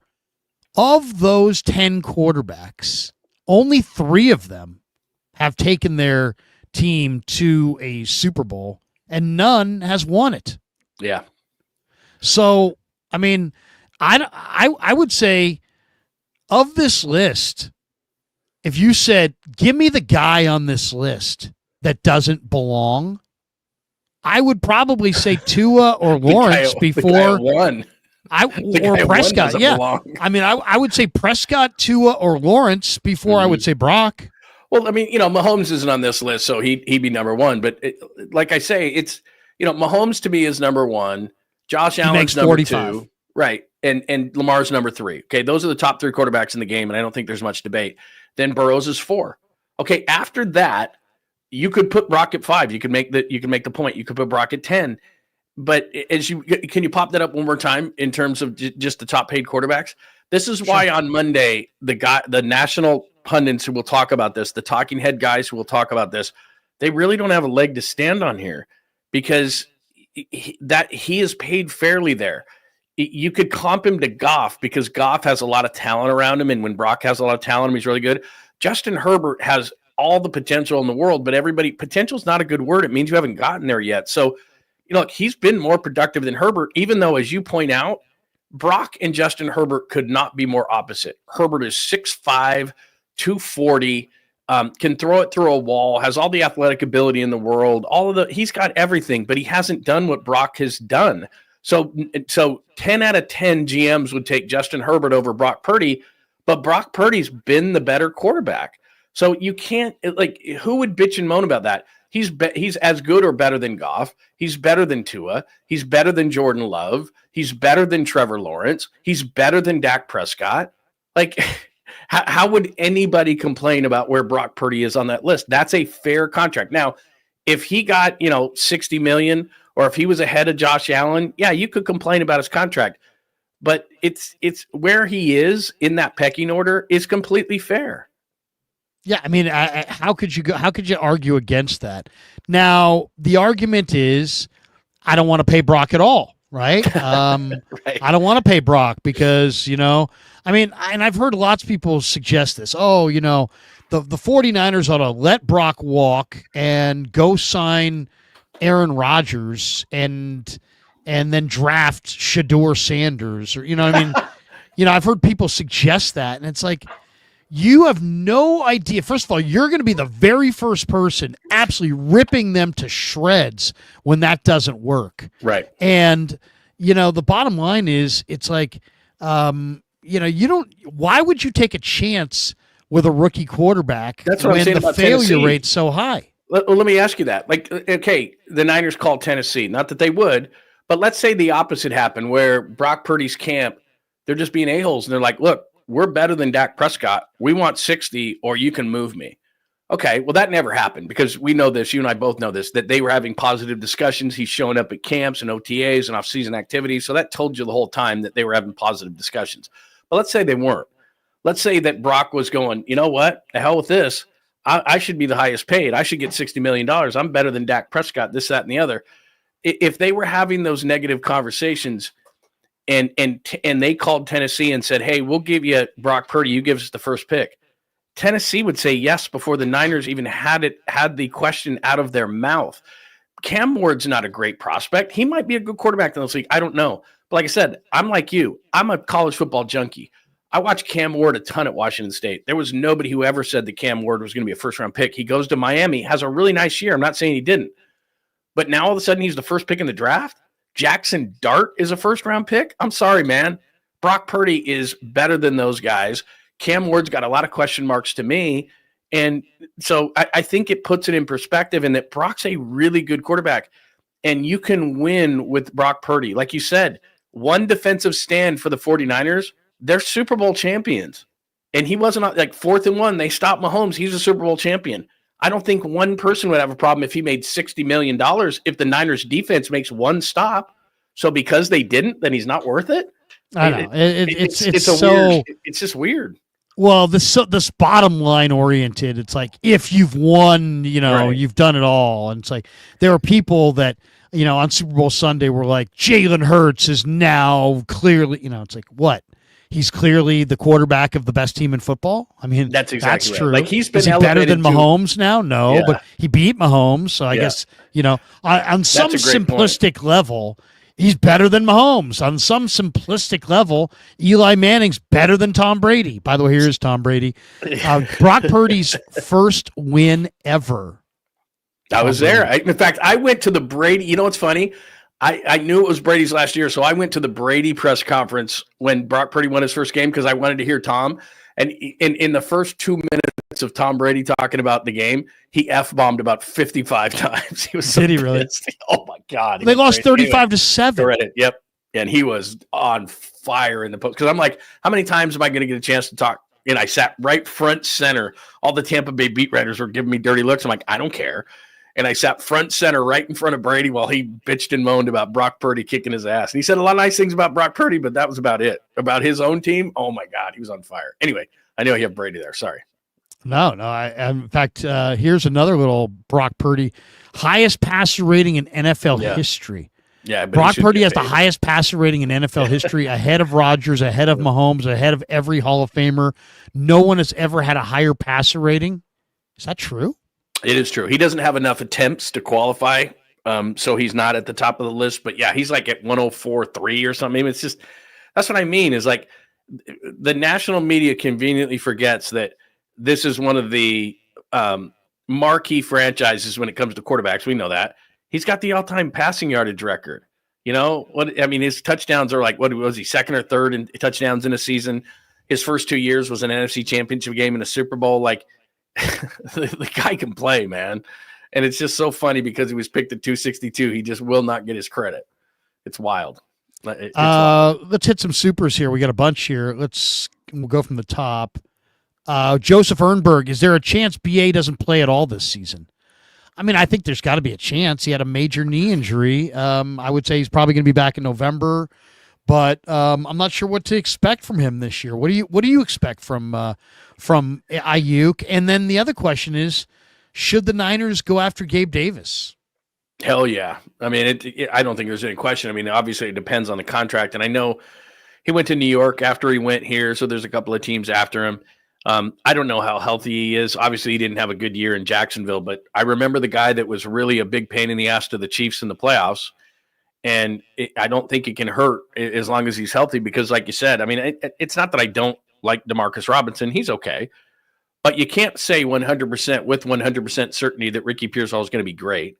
And Jennings is Jennings. I mean, he'll go up and after you and get a ball, but he still runs a 4.7. So, you know, they could still use some outside help. And if Gabe Davis still has some juice left, and depending on how healthy he is, and this is a lot of what ifs, but if he's healthy and if he'll play for a certain number, why wouldn't you try to go out and get another veteran receiver until Aiyuk gets back? Because as you point out, we don't know when he's going to come back. Injuries are weird, man. Especially an injury to this level. You don't know. Have you heard anything on Aiyuk and what his rehab is like? Because I haven't heard anything. No, not at all. I haven't heard anything. Other than, they expect him probably back in November. Right. I'm sending Towney an invite. I forgot to send Towney an invite. He's the best, man. I just sent him an invite. By the way, pitching change. JP Sears out. Still 4-0 in the fifth. Two-hit shutout going for Logan Webb tonight. Yeah, that's nice, man. 2-hit shutout. Yeah. Yeah. But no, I think Aiyuk. I mean, look, he has the ACL, the PCL, and the meniscus. That was a big one, man. I would say November at the soonest. I would say probably maybe mid-November. Well, the other thing too is that just because a guy's out there doesn't mean he's himself. So if he comes back in November, you're probably, he hadn't been on the field for over a year. That probably means it's going to be a couple of weeks or at least a couple of weeks until he's himself. So there's going to have to be guys that step up. I mean, look, I'm a McCaffrey guy. By the way, I think Jordan James is a really nice grab from Oregon. I think he's really nice. But they're going to need some help. The receivers are going to need some help, and you can't drive McCaffrey like you have in the past. Oh, that was a hell of a catch by Lawrence Butler. Yeah, a little sliding catch in the corner. But, so if they can get a veteran receiver, and I think people forget this, that there's a lot of ways to pipeline your team. So, draft, free agency, unrestricted free agents, undrafted free agents, all these different things. But for all these guys who are going to make teams, this is kind of an important time, even though it's a quieter time in the NFL. All of a sudden, there's going to be guys who get released. There's going to be, so there's going to be opportunities to potentially fill in some more holes. I'd still love to see something along the offensive line. I'd love to see a receiver. By the way, I'm not a big DJ Humphries guy, but it came out that they didn't ever sign DJ Humphries. I think Mayoko came up with this. They never signed the contract. So they didn't get his depth on the team. I don't love him, and he hasn't been a good offensive tackle for probably 3 years, but he does provide depth. And so they didn't. What happened? What do you think happened there? Do you think that he saw that Dillard and Petit Frere signed, and he said, "I don't want to compete," or do you think there's an injury? Because his agency put out a little social media posting, so it's a little surprising that they backed out. Yeah, but I agree with you. I mean, I don't know why Dillard. That's just the way the draft works. But like Dillard was a really nice player at Washington State. And he's gone through a few teams now. I know he was drafted by Philly in the first round. There was another team, I can't remember, was it Kansas City, wherever he was last. But I mean, guy's 6'5", 315. He's really athletic. He was a nice player coming out of college. So why not? The 49ers take a look at him. Maybe he could be a guard. I mean, I don't know. And then, like you said, Petit Frere was a guy that was out of Ohio State. And I remember him at Ohio State. He was an effective player. They've put out a bunch of good offensive linemen in the league. So why not look at these couple of guys that they have? Because, look, they're set at tackle. I don't love the center. I know you don't either. They're fine at right guard with Purdy, but, left guard and just overall depth with Trent being his age, they've got a major issue there. And I know they wanted to go offensive line in the draft, and it looked like I heard that the Raiders maybe snagged a couple of guys that they wanted. But reality is you don't get any kind of points for efforting. They didn't get anything along the offensive line. So at the very least, they need some depth there because they're hurting. They're really hurting for depth. That's interesting. I'm looking at a story here online. Jets predicted to cut ties with $6 million Robert Saleh, Joe Douglas regime draft steal. Let's see who they're talking about here. By the way, 4-0 in the fifth, 2-on for your San Francisco Giants. I might be a little bit behind here. Like I said, I'm on an app here watching this. Malachi Corley. Oh, the receiver? Malachi Western Corley. Kentucky guy. Yeah, a lot of people comped into Debo, actually. He was really inexperienced. That's the thing is, people do these comps, and they're really not fair. Okay, this is interesting, John. So Malachi Corley, Western Kentucky Hilltoppers. He's only going into his second year, isn't he? I mean, right. He was a rookie last year. He received only 6 targets all last season in his rookie year. He caught 3 of them for 16 yards without a touchdown. Now, according to reports from last weekend's Jets rookie camp, 2025 4th-round pick Arian Smith from Georgia, who runs incredibly fast, looked so impressive that they're saying Malachi Corley may now end up cut from the Jets completely. It says Arian Smith is doing what Corley did not do in his rookie year, impressing the coaches in practice. The Yak King will need a massive OTA and training camp session if he's going to make the roster moving forward, even if it means playing on special teams. I'll say this. If I were the 49ers, if Robert Saleh really does like Malachi Corley, that's a guy that I would try to get. Because, the Niners need a little bit of help on the perimeter. To me, if you said, what could the Niners use? They could either use, as we said, a Gabe Davis, a Romeo Dobbs. They could use a receiver, another receiver to go with what they have. Why? Because, if you look at the Niner depth chart, at receiver, they just don't really. You don't have Debo. He's obviously moved on. You don't have Aiyuk, and as we said, I think that he may not play this year. If he does play, it's probably going to be November. So then your starting wide receivers would be Ricky Pearsall, who's only really had 2 good pro games, and Jawan Jennings, who runs 4.7. You signed DeMarcus Robinson, but he's got a 3-game suspension because of the DUI. You have Jordan Watkins, but he's a rookie. You have Jacob Cowing. He didn't do a lot last year. Everybody else is kind of a low percentage play, I would say.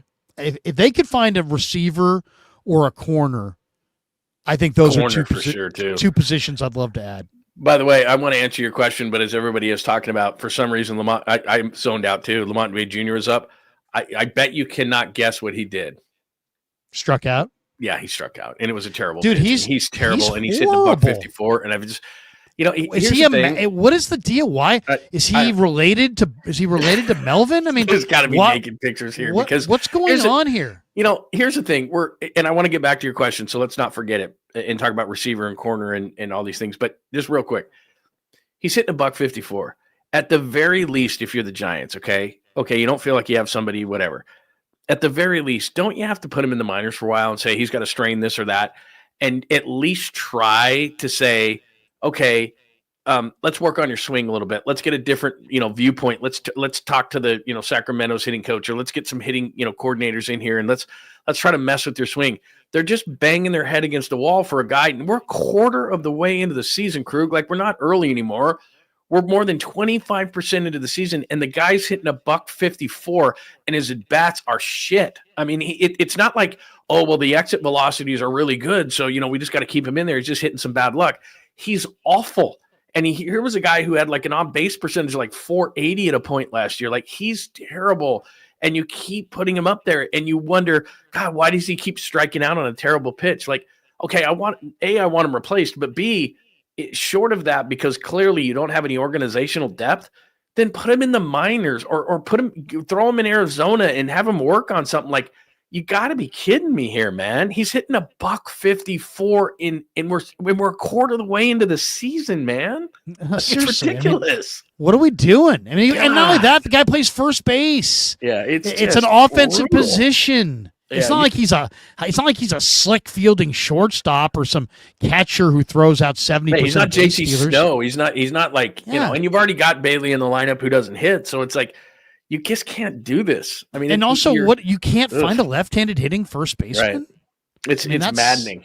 I mean, it's obviously, really obviously, Flores is doing his part. Right. I mean, that was a horrible at bat too. I mean, it's just his at bats are so bad, and I get it, man. He's a veteran, and Bob Melvin's a veteran manager and wants to stay with veterans. But at some point, and especially because you're a contending team, like, you don't have time to waste. You're not going to catch the Dodgers, so now it's like Padres, Diamondbacks, Phillies, Braves, Cardinals, Cubs. Like, you're going to be dealing with these teams. There's a lot of teams to be dealing with. You can't have Lamont Wade Jr. He can't be in the lineup. He can't be at the plate. Like, at least throw him down to the minors and have somebody else take a look at his swing and say, what can we do here? It's just ridiculous. Anyway, it's bad. All right. So Eldridge is starting to pop homers. Yeah, I saw him hit one the other night. Yeah. They got to try something. I mean, look, Eldridge isn't ready for the majors. I understand that, and he had an injury and everything, but he couldn't be worse. I mean, seriously, $154. I mean, well, if nothing else, can Luciano play first at all, or no? Is he a complete iron glove? He probably is. Probably. Oh my God, man. But I mean, go find somebody. Brutal. Jesus. Yeah, this is Andrew brutal. Vaughn. Go make a trade. Go. I mean, seriously, I think it's funny you say that, because I know you and I last week talked to Andrew Vaughn. He's hitting a $188 with the White Sox. I get it, but man, he's got to have more upside than Lamont Wade Jr. And the Sox know they're not going anywhere. So why not just I don't know, take a flyer on Andrew Vaughn, throw them a flyer. They throw you a flyer. You try Andrew Vaughn at first base. Like, he's having a terrible year. I'm not saying he's not, but my God. Logan Webb just struck out a guy. We're through 6 now at down at Oracle Park. 4-0 Giants. A's held to 2 hits.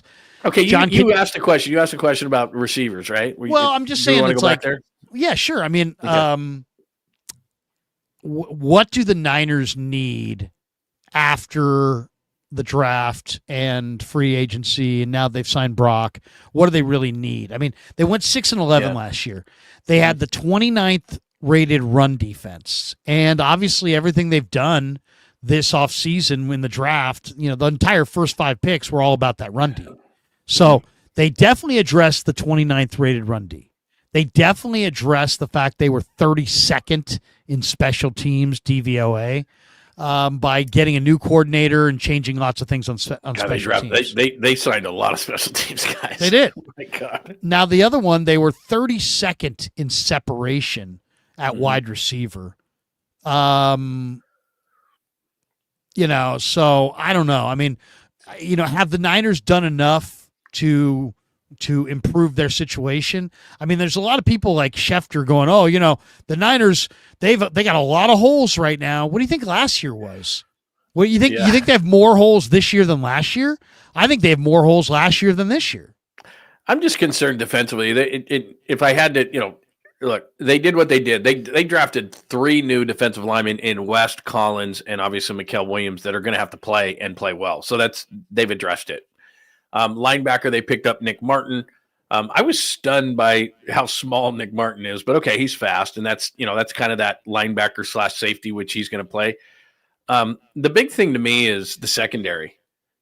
Is there a safety that's going to shake free? Because with Malik Mustafa's injury, they signed guys like Jason Pinnock, who's he's a special teams guy, and then I just don't trust Jair Brown, his speed, especially playing deep safety. I don't love. They could use another corner. I don't believe in Trey Brown. He was hurt way too much with the Seahawks. My major concern at this point would be secondary related, especially with those safeties. I remember last offseason that like Justin Simmons sat around forever and then he finally signed late with the Falcons. I mean, is there somebody like that a couple of years ago when they signed Gibson late in the process? That kind of happens with safeties, but safety is a position that veterans can play for a long time because they're playing center field and they see what the offense is going to do and they're smart. And adding a veteran like that, especially, Demo Lenore is a nice player, but he's still young. Ronaldo Green, I have trust in, but he's going into his second year. Jair Brown makes mistakes and he can't make up for it with his speed. And now Malik Mustafa is out. And I had no problem losing Hufanga because I knew Malik Mustafa, he's a closer to the line of scrimmage guy and he's a thumper. And I had no issue with that. But now you're looking at the secondary going, you are really young back there. And they could really use, what they got a couple of years ago, which is like a guy like Gibson who comes in at the last minute and is like, okay, a pair of veteran eyes, a set of veteran eyes at your deepest level, at your, where big plays, if you screw up, are going to happen.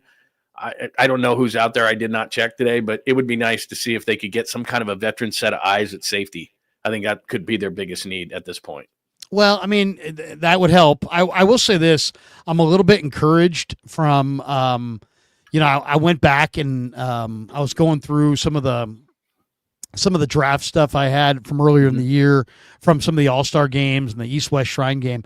And I stumbled into the East-West Shrine game and I watched, and Marcus Siegel, who the Niners drafted, the K-State kid they got in the 5th round, he is a hitter.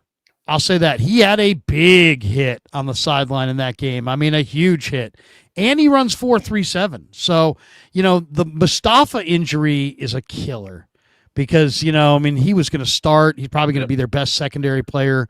Now you're not going to have him at least to start the year.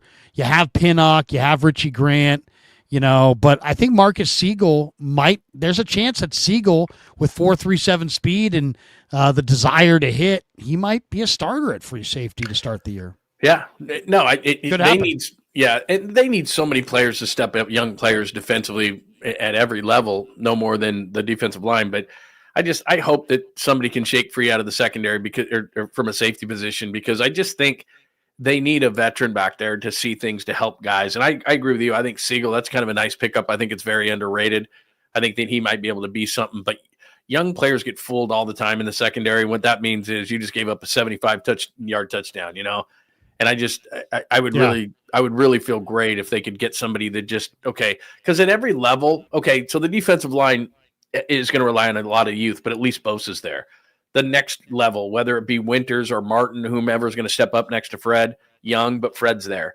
In the secondary, as much as I like Demo Lenore, and I do, they need an adult in the room, I think. And having a safety back there like that is a really nice luxury to have. Like I said, I know I keep going back to Gibson, but I remember, and you've talked to him too, I remember sitting down with Gibson at training camp, and you could just tell the dude just knew what he was talking about. Plus the dude's got like arms like, are you kidding me? The only thing about Gibson is I thought Brown. I'm not saying he comes back. I'm not saying he comes back. I'm just saying a couple years ago when he did, I thought that was a really nice thing for the 49ers. Yeah. I think, Jair Brown kind of reminds me a lot of Gibson. I mean, he's not a great coverage player, but he's got a good sticky hands for the ball, and he can hit. I mean, he can be physical, but he's not a great coverage player, but he's got a good, if the ball gets tipped in the air, Jair Brown can come away with it. Same with Tayshaun Gibson. Keyshawn McMillan says, just here to laugh at the BP haters. And he's saying, he's naming Grant. Grant is a BP hater.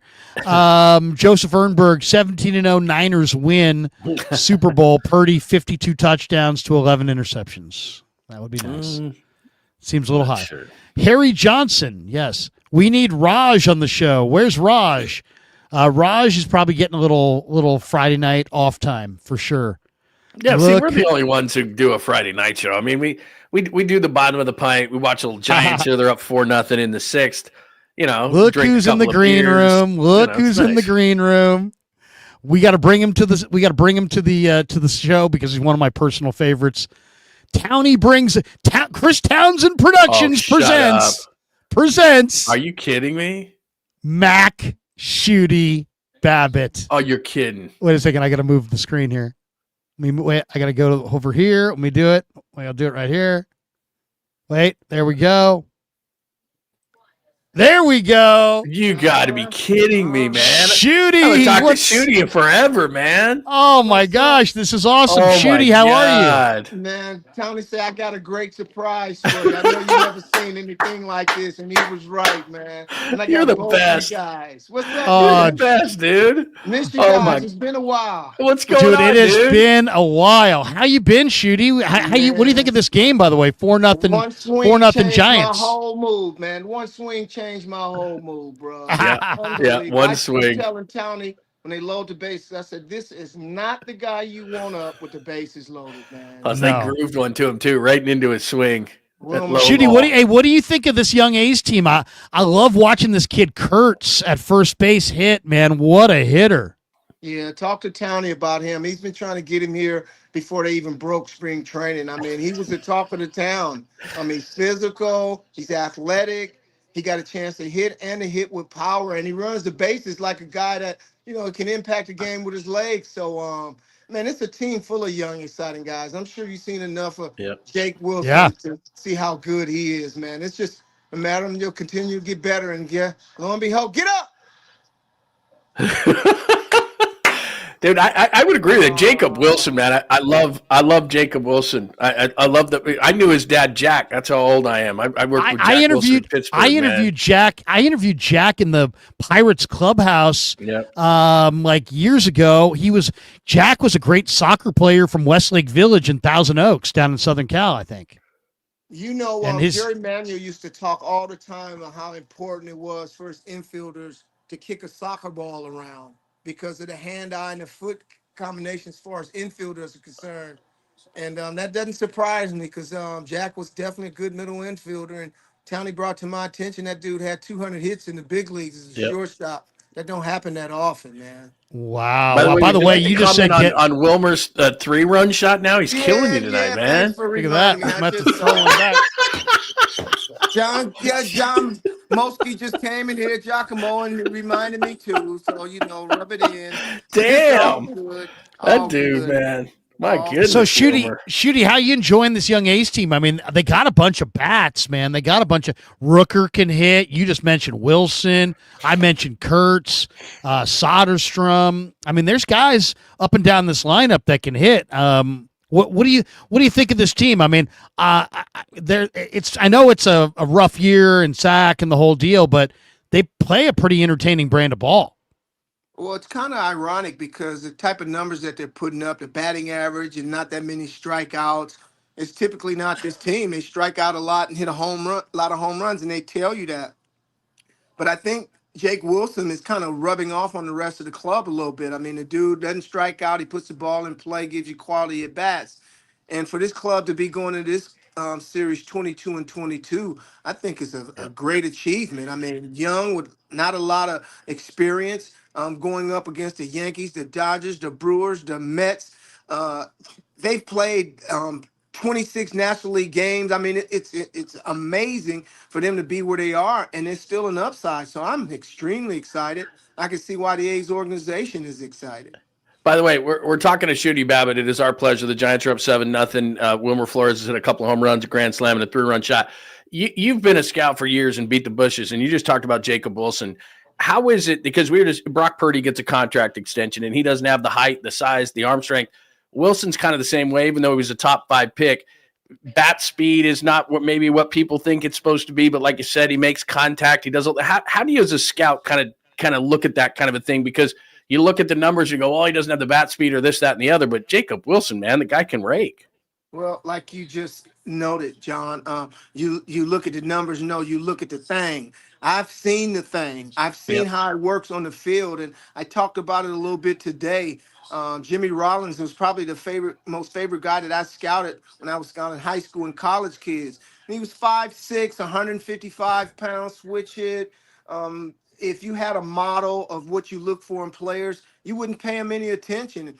And this was Jimmy Rollins, but just his love for the game. He was a guy that played multiple sports. He played basketball. So I went to see him play basketball because a lot of times a kid that plays basketball, you get a chance to see how he competes in one-on-one situations. And Jennings wasn't a great basketball player. He thought he was. He can get to the hoop because he was quick, but you couldn't tell him he wasn't a good player. So I knew what the confidence, I knew what the competitor he was. And he was a guy I felt should have been a first rounder. I told my scouting director, I said, hey, man, he wanted to come in and see him in a workout with another kid, Marcel Longmire. And he ran a 6'7". He just flipped the ball around the infield, worked a little bit with the bat from each side. The day was over. We started talking. And this guy told me, he said, well, I'm sorry, Shooty. Where I'm from, we throw these kind back. So he was just trying to say he was a little minnow and he wasn't big enough. He wasn't strong Wow. enough. He didn't do nothing spectacular. But I told him if I couldn't tell you about a player like Jimmy Rollins, who reminded me of the player that I wanted to be, I should stop scouting. So lo and behold, this kid going to be a Hall of Famer one day. So I say all that to say this. Everything that you read on the computer, you don't see it all. And the day that they get rid of scouts, that's going to be the biggest mistake they ever make because you've been at the ballpark and you see Yep. things at the games that you just don't see on TV. And that's the same thing as far as evaluating players. So when you see somebody like Jay Willie, I saw him in Midland a couple of years ago. When I came back, when I talked to the organization, I said, I love this kid. I mean, he checks all the boxes. And he's a dog out there, man. He doesn't like to make outs. He don't make easy outs. He makes a lot of hard contact, and he's got DNA. So, You, and Yep. that's the culture of this organization. it's Yeah. so awesome to have Shooty with us, and as we chop it up during the A's Giants game, you were born in Oakland and probably grew up in Oakland in the '60s, and Born had and a raised in chance. Berkeley. Berkeley, okay, Big and you city. had a chance to watch Ricky Henderson come before you. Not Play not with him not at tons 14. before you, not tons before Mm-hmm. you, just kind of Mm-hmm. slightly before you. Mm-hmm. And we lost Ricky. We lost Ricky, and I used to see Ricky at Ricky's, believe it or not, in San Leandro for all the fights, and he always, every time I saw Ricky Henderson, I always thought, man, this guy looks like he could still play. I mean, all that, he always looked like he was in incredible shape. For those who didn't see Ricky, and I'm sure he had a huge impact on your baseball life, Shooty. What would you say to the youngster who's like, thinks that they've seen all the best players that ever played right now, and everything that's all the best are playing now in the minds of the youth. Tell us something about Ricky that would make us appreciate him. Well, first of all, when you're talking about having an impact on my career, just me wanting to put on a professional uniform, get a gold chain with my number on it. I first met Ricky as a 14-year-old, and that's when he came over from North Oakland to play on a Pony League All-Star team. And when he walked onto the field that day, I knew I had seen something that I had never seen before. And at 14, I had never been in awe of any baseball player because I could always swing the bat, and at the end of the day, that was the common denominator. But when I saw Ricky do things on the field, I knew how special he was. So that's when we became friends. So speed up to his senior in high school, and he get drafted by the A's. Big Fred Atkins get drafted by the Yankees, Ricky's best friend. Everywhere you saw Ricky, you saw Big Fred. And when they came back and they had the little nylon bags with the black handles on them with their team logos, and they had their gold chain with the little number on it, man, UCLA wasn't gonna see me. I had a scholarship to go to UCLA, but I got to give me one of them base bags. I got to give me some workout gear like that. And Man. Ricky got drafted by the same person who drafted me, Mr. Jim Gwynn, who drafted Claudell Washington and signed him because Claudell didn't play in high school. He ran track. Mr. Gwynn signed him off a semi-pro. But yeah, us three are on that tree. I should say I'm just a little piece of fruit on that tree because those guys bear it.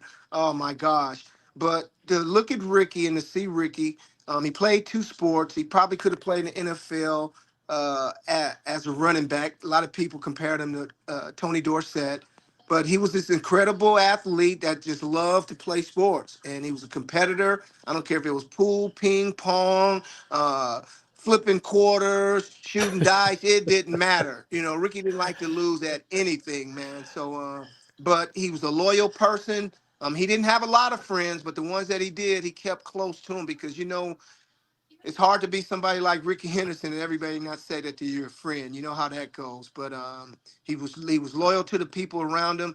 And in my humble opinion, from what I've seen in my lifetime, and that's all I can gauge things on. He's in the top 5 players that I've ever seen in my life. And Willie Mays is definitely the best. So special talent. We've been having this debate the last couple of days, Townie and I, about Townie say that the leadoff hitter is a dinosaur in the game now, and they're going the other way. And yeah, I guess so. If there's no more Ricky Hendersons or guys like you're not going to have any choice but to do so. But he's going to be missed, man. The impact, the joy, the flair, just everything. And if anybody thought that Ricky was a guy who didn't like to play, he had a bad reputation, not want to play day games after night games, he loved to play. And if you ever seen Ricky in just his shorts, man, and you see this body that this dude had, I mean, physical specimen. And the way he played the game, these guys are out there head first sliding now with boxing gloves on. They can't slide. They try to head first slide. They don't even do that. Ricky never got hurt from sliding. He beat up his body on a regular. For somebody to accumulate the amount of stolen bases and being on the ground as much as he did, and the only time the man missed games was because maybe his hamstrings were tight, and his hamstrings were bigger than John, your legs, my legs, and Larry legs put together, man. So.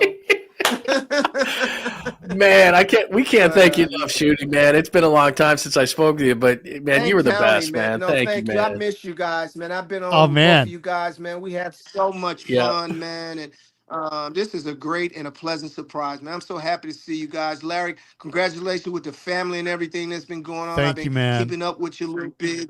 I know John been doing his thing out there a little bit too, man. So I keep up with you guys, man. You're the best. Oh man, we always enjoy rapping with you. Hey, one last one I got to ask you because you played in '81, okay, and that '81 season was a magical season. Now I was only an 11-year-old. But that was Billy Ball in full thrust, right? I mean, and you guys had a great year that year. I'm looking it up here. 64-45, won the AL West with Billy Martin. God, I mean, shoot, you ever look back at 81 and just go, Jesus. I mean, I played with Ricky. I played for Billy.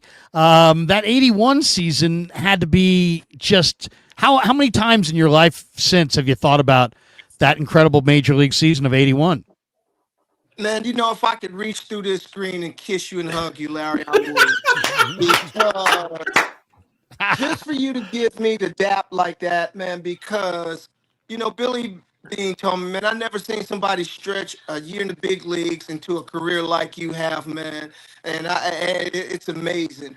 But it's my life. It's wonderful. We were talking about it on pregame today about the good teams. You can always remember the players. And I remember those playoffs like it was yesterday because we went up against Kansas City. We beat them. Then we lost to the Yankees in the next round. But you think about those teams, man. You think about those Royals. You got Frank White and you got George Brett and you got Craig. Washington. And Hammer Craig with his helmet on the second, looking to take second basemen out in the left field and stuff, man. So Dan Quisenberry, just go on and on and on, Larry. But it was a special time in my life.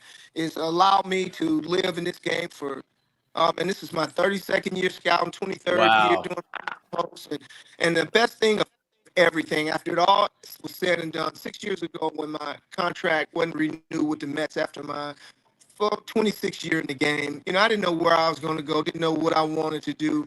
Made a phone call, man, and I me, I get to talking too fast sometimes.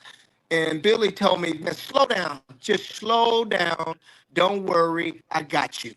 Okay, you've represented this organization better than some people that have worked here for the last 30 years. And I don't know what I have, but I'll find something for you. And over the last couple of years, man, they have treated me like one of my numbers was up on that wall out there. And let me share this with you. Do you know that I am the only Oakland A and the last standing to ever have a statue at the Oakland Coliseum? No, I did not know that. Crash out there, but it was the last standing one. Wow. That is awesome. That is awesome. Shooty, you're cutting out a little bit, so we'll let you go. But hey, man, I love you. I love you, and I'm so glad. I'm so glad that we had a chance to connect with you tonight. Tell Townie we'll shout at him in a few days, and have a great call in the post game tonight, boys. Thanks a lot. Keep lifting us up, man. I'm looking for this. Me and Townie, we're gonna do this, man. Appreciate it, bro. Very cool. All righty. Take care, Shooty. Have a great night. See you, Shooty. The great Shooty Babbitt. I can't tell you that. I love Shooty, man. When I moved here and started doing radio, and we were the home of the A's on 95.7, Shooty was a weekly guest of ours, and I had never talked to him before in my life before 2010. And the dude, I mean, I would so look forward to talking to him because he's, as you can tell there, if you've never talked to Shooty or heard Shooty, he's so infectious. He's so positive. He's so fun. He knows the game. Like he had just said there, he was with the Mets for like 26 years as a scout. You could sit by him. I remember sitting by him in a game. He would never say things about guys publicly or anything like that, but I remember sitting by him, and it was, ironically enough, an A's-Giants game, and I was in the middle of him and Bip Roberts. And these two guys know so much about baseball, and they were sitting there every batter that would come to the plate. Shooty go, this is where his hole is. This is where they're going to pitch him. This is like everything Shooty said was right on point. This is what they'll do. Oh, it's a 2-2 pitch. They're going to throw him this. They're going to try to do this. They're just like your brain is about ready to blow because between those two guys talking about the pitcher-batter matchup, sitting between those guys was so cool. But you can tell right there, I mean, Shooty's got such positivity, and he's such a good guy, and he's such a fun guy. And I just remember every week I would always look for, I think it was like Tuesdays, I would always look forward to Shooty because his by nature, he's just one of the most positive people you could ever meet in your life. He's awesome. The best. I mean, he is the best. awesome.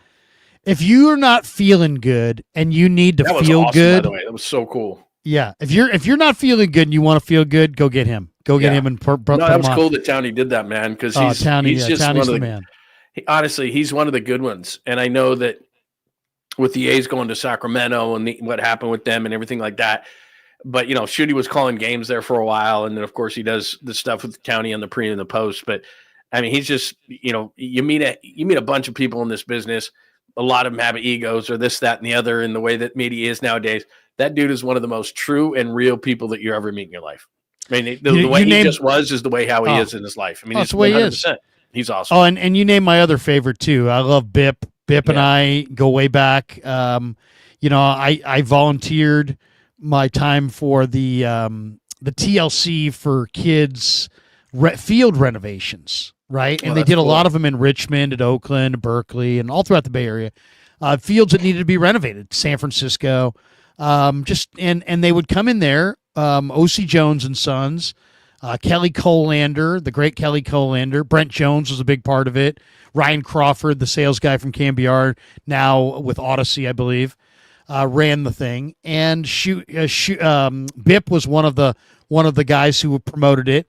And I found out about this program, and I'm like, you got to be kidding me. So you guys, without any money on the community, you're using private funding, and you're rolling into disadvantaged neighborhoods in San Francisco, Oakland, Richmond, all throughout the Bay Area, and pouring hundreds of thousands of dollars in money as far as resodding, redoing dugouts, putting up backstops, all the different things that go into renovating, public parks that the city, the municipalities, the cost overruns, and so many municipalities are just overwrought. They can't possibly pay for these things.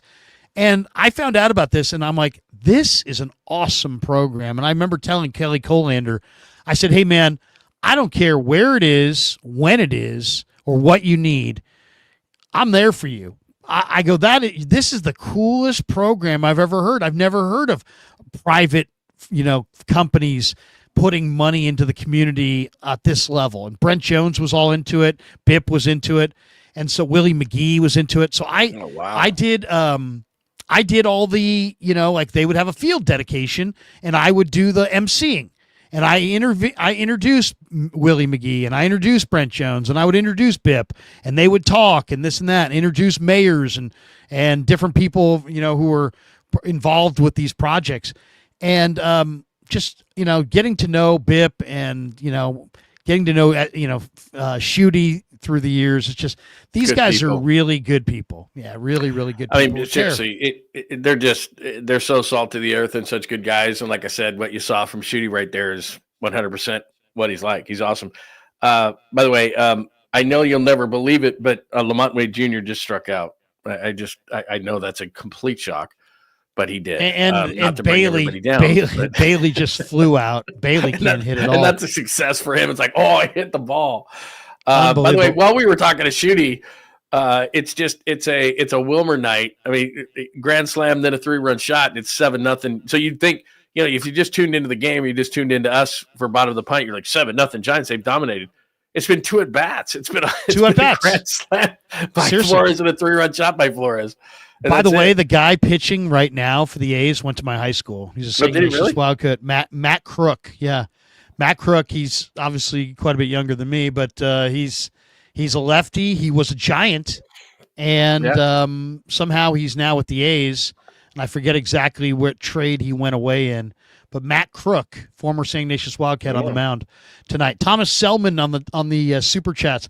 Go Niners! Happy they got it done. Love watching your channels daily from Georgia. Thank you. Oh, very cool, man. Yeah, very cool.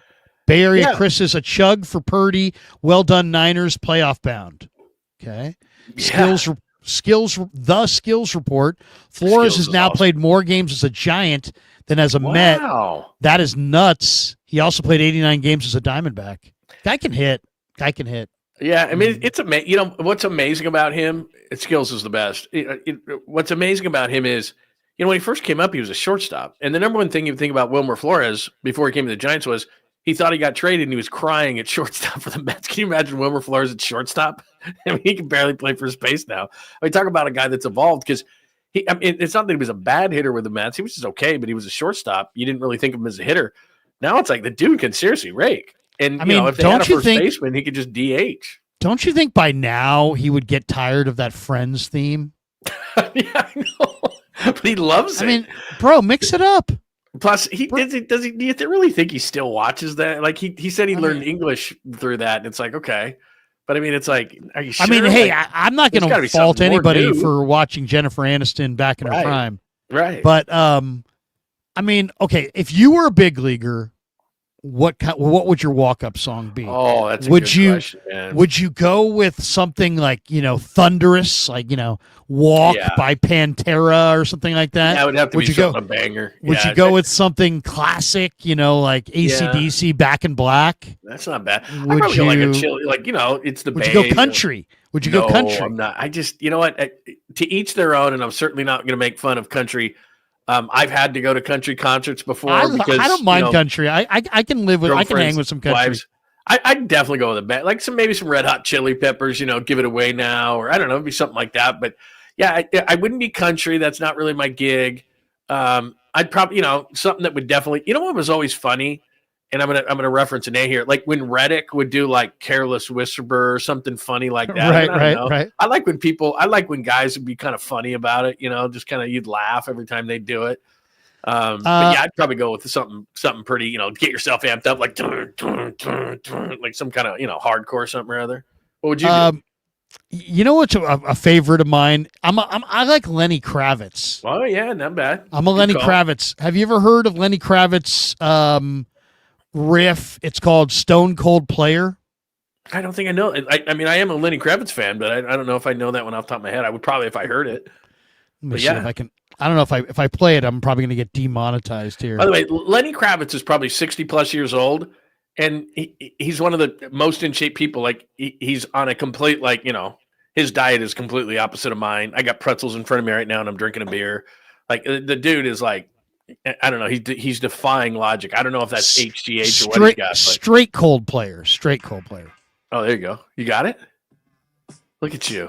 Oh, right into the mic. Nice. Well done by you.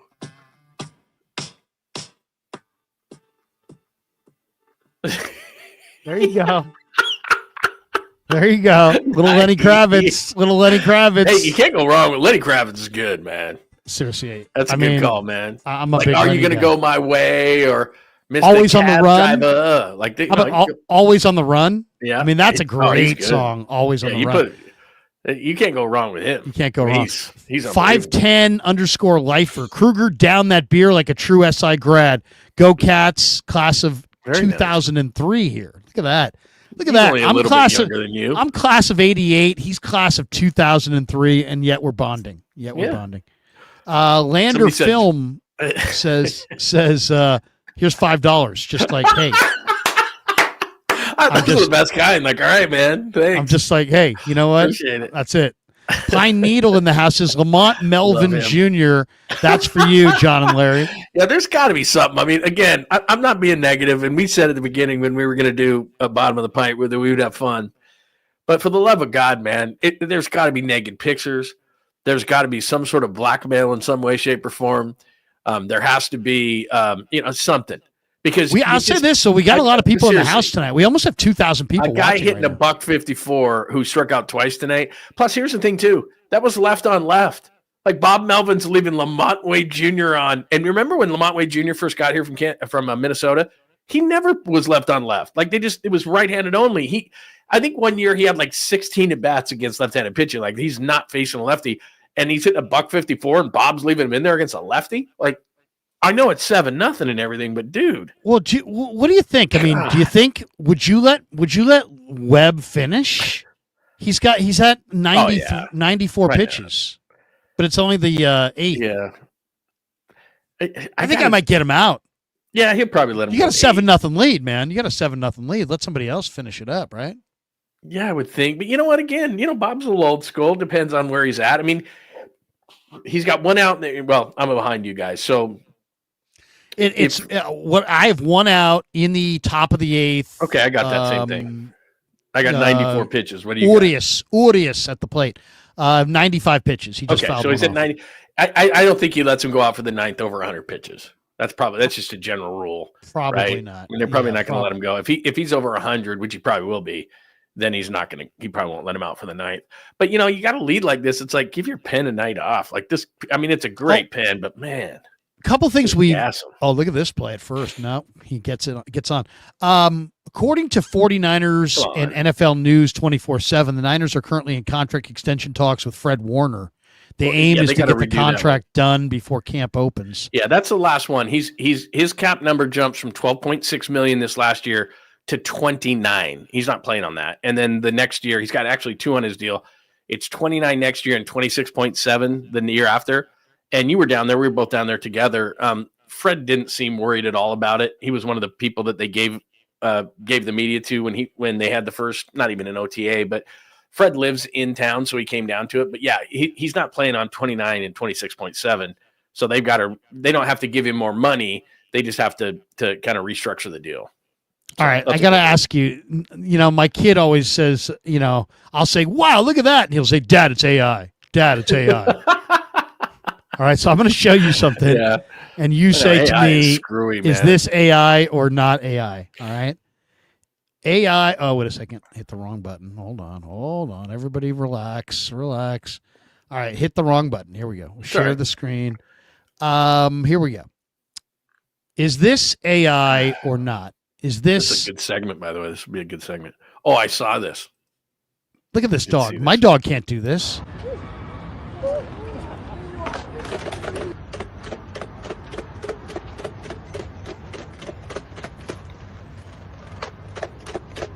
What?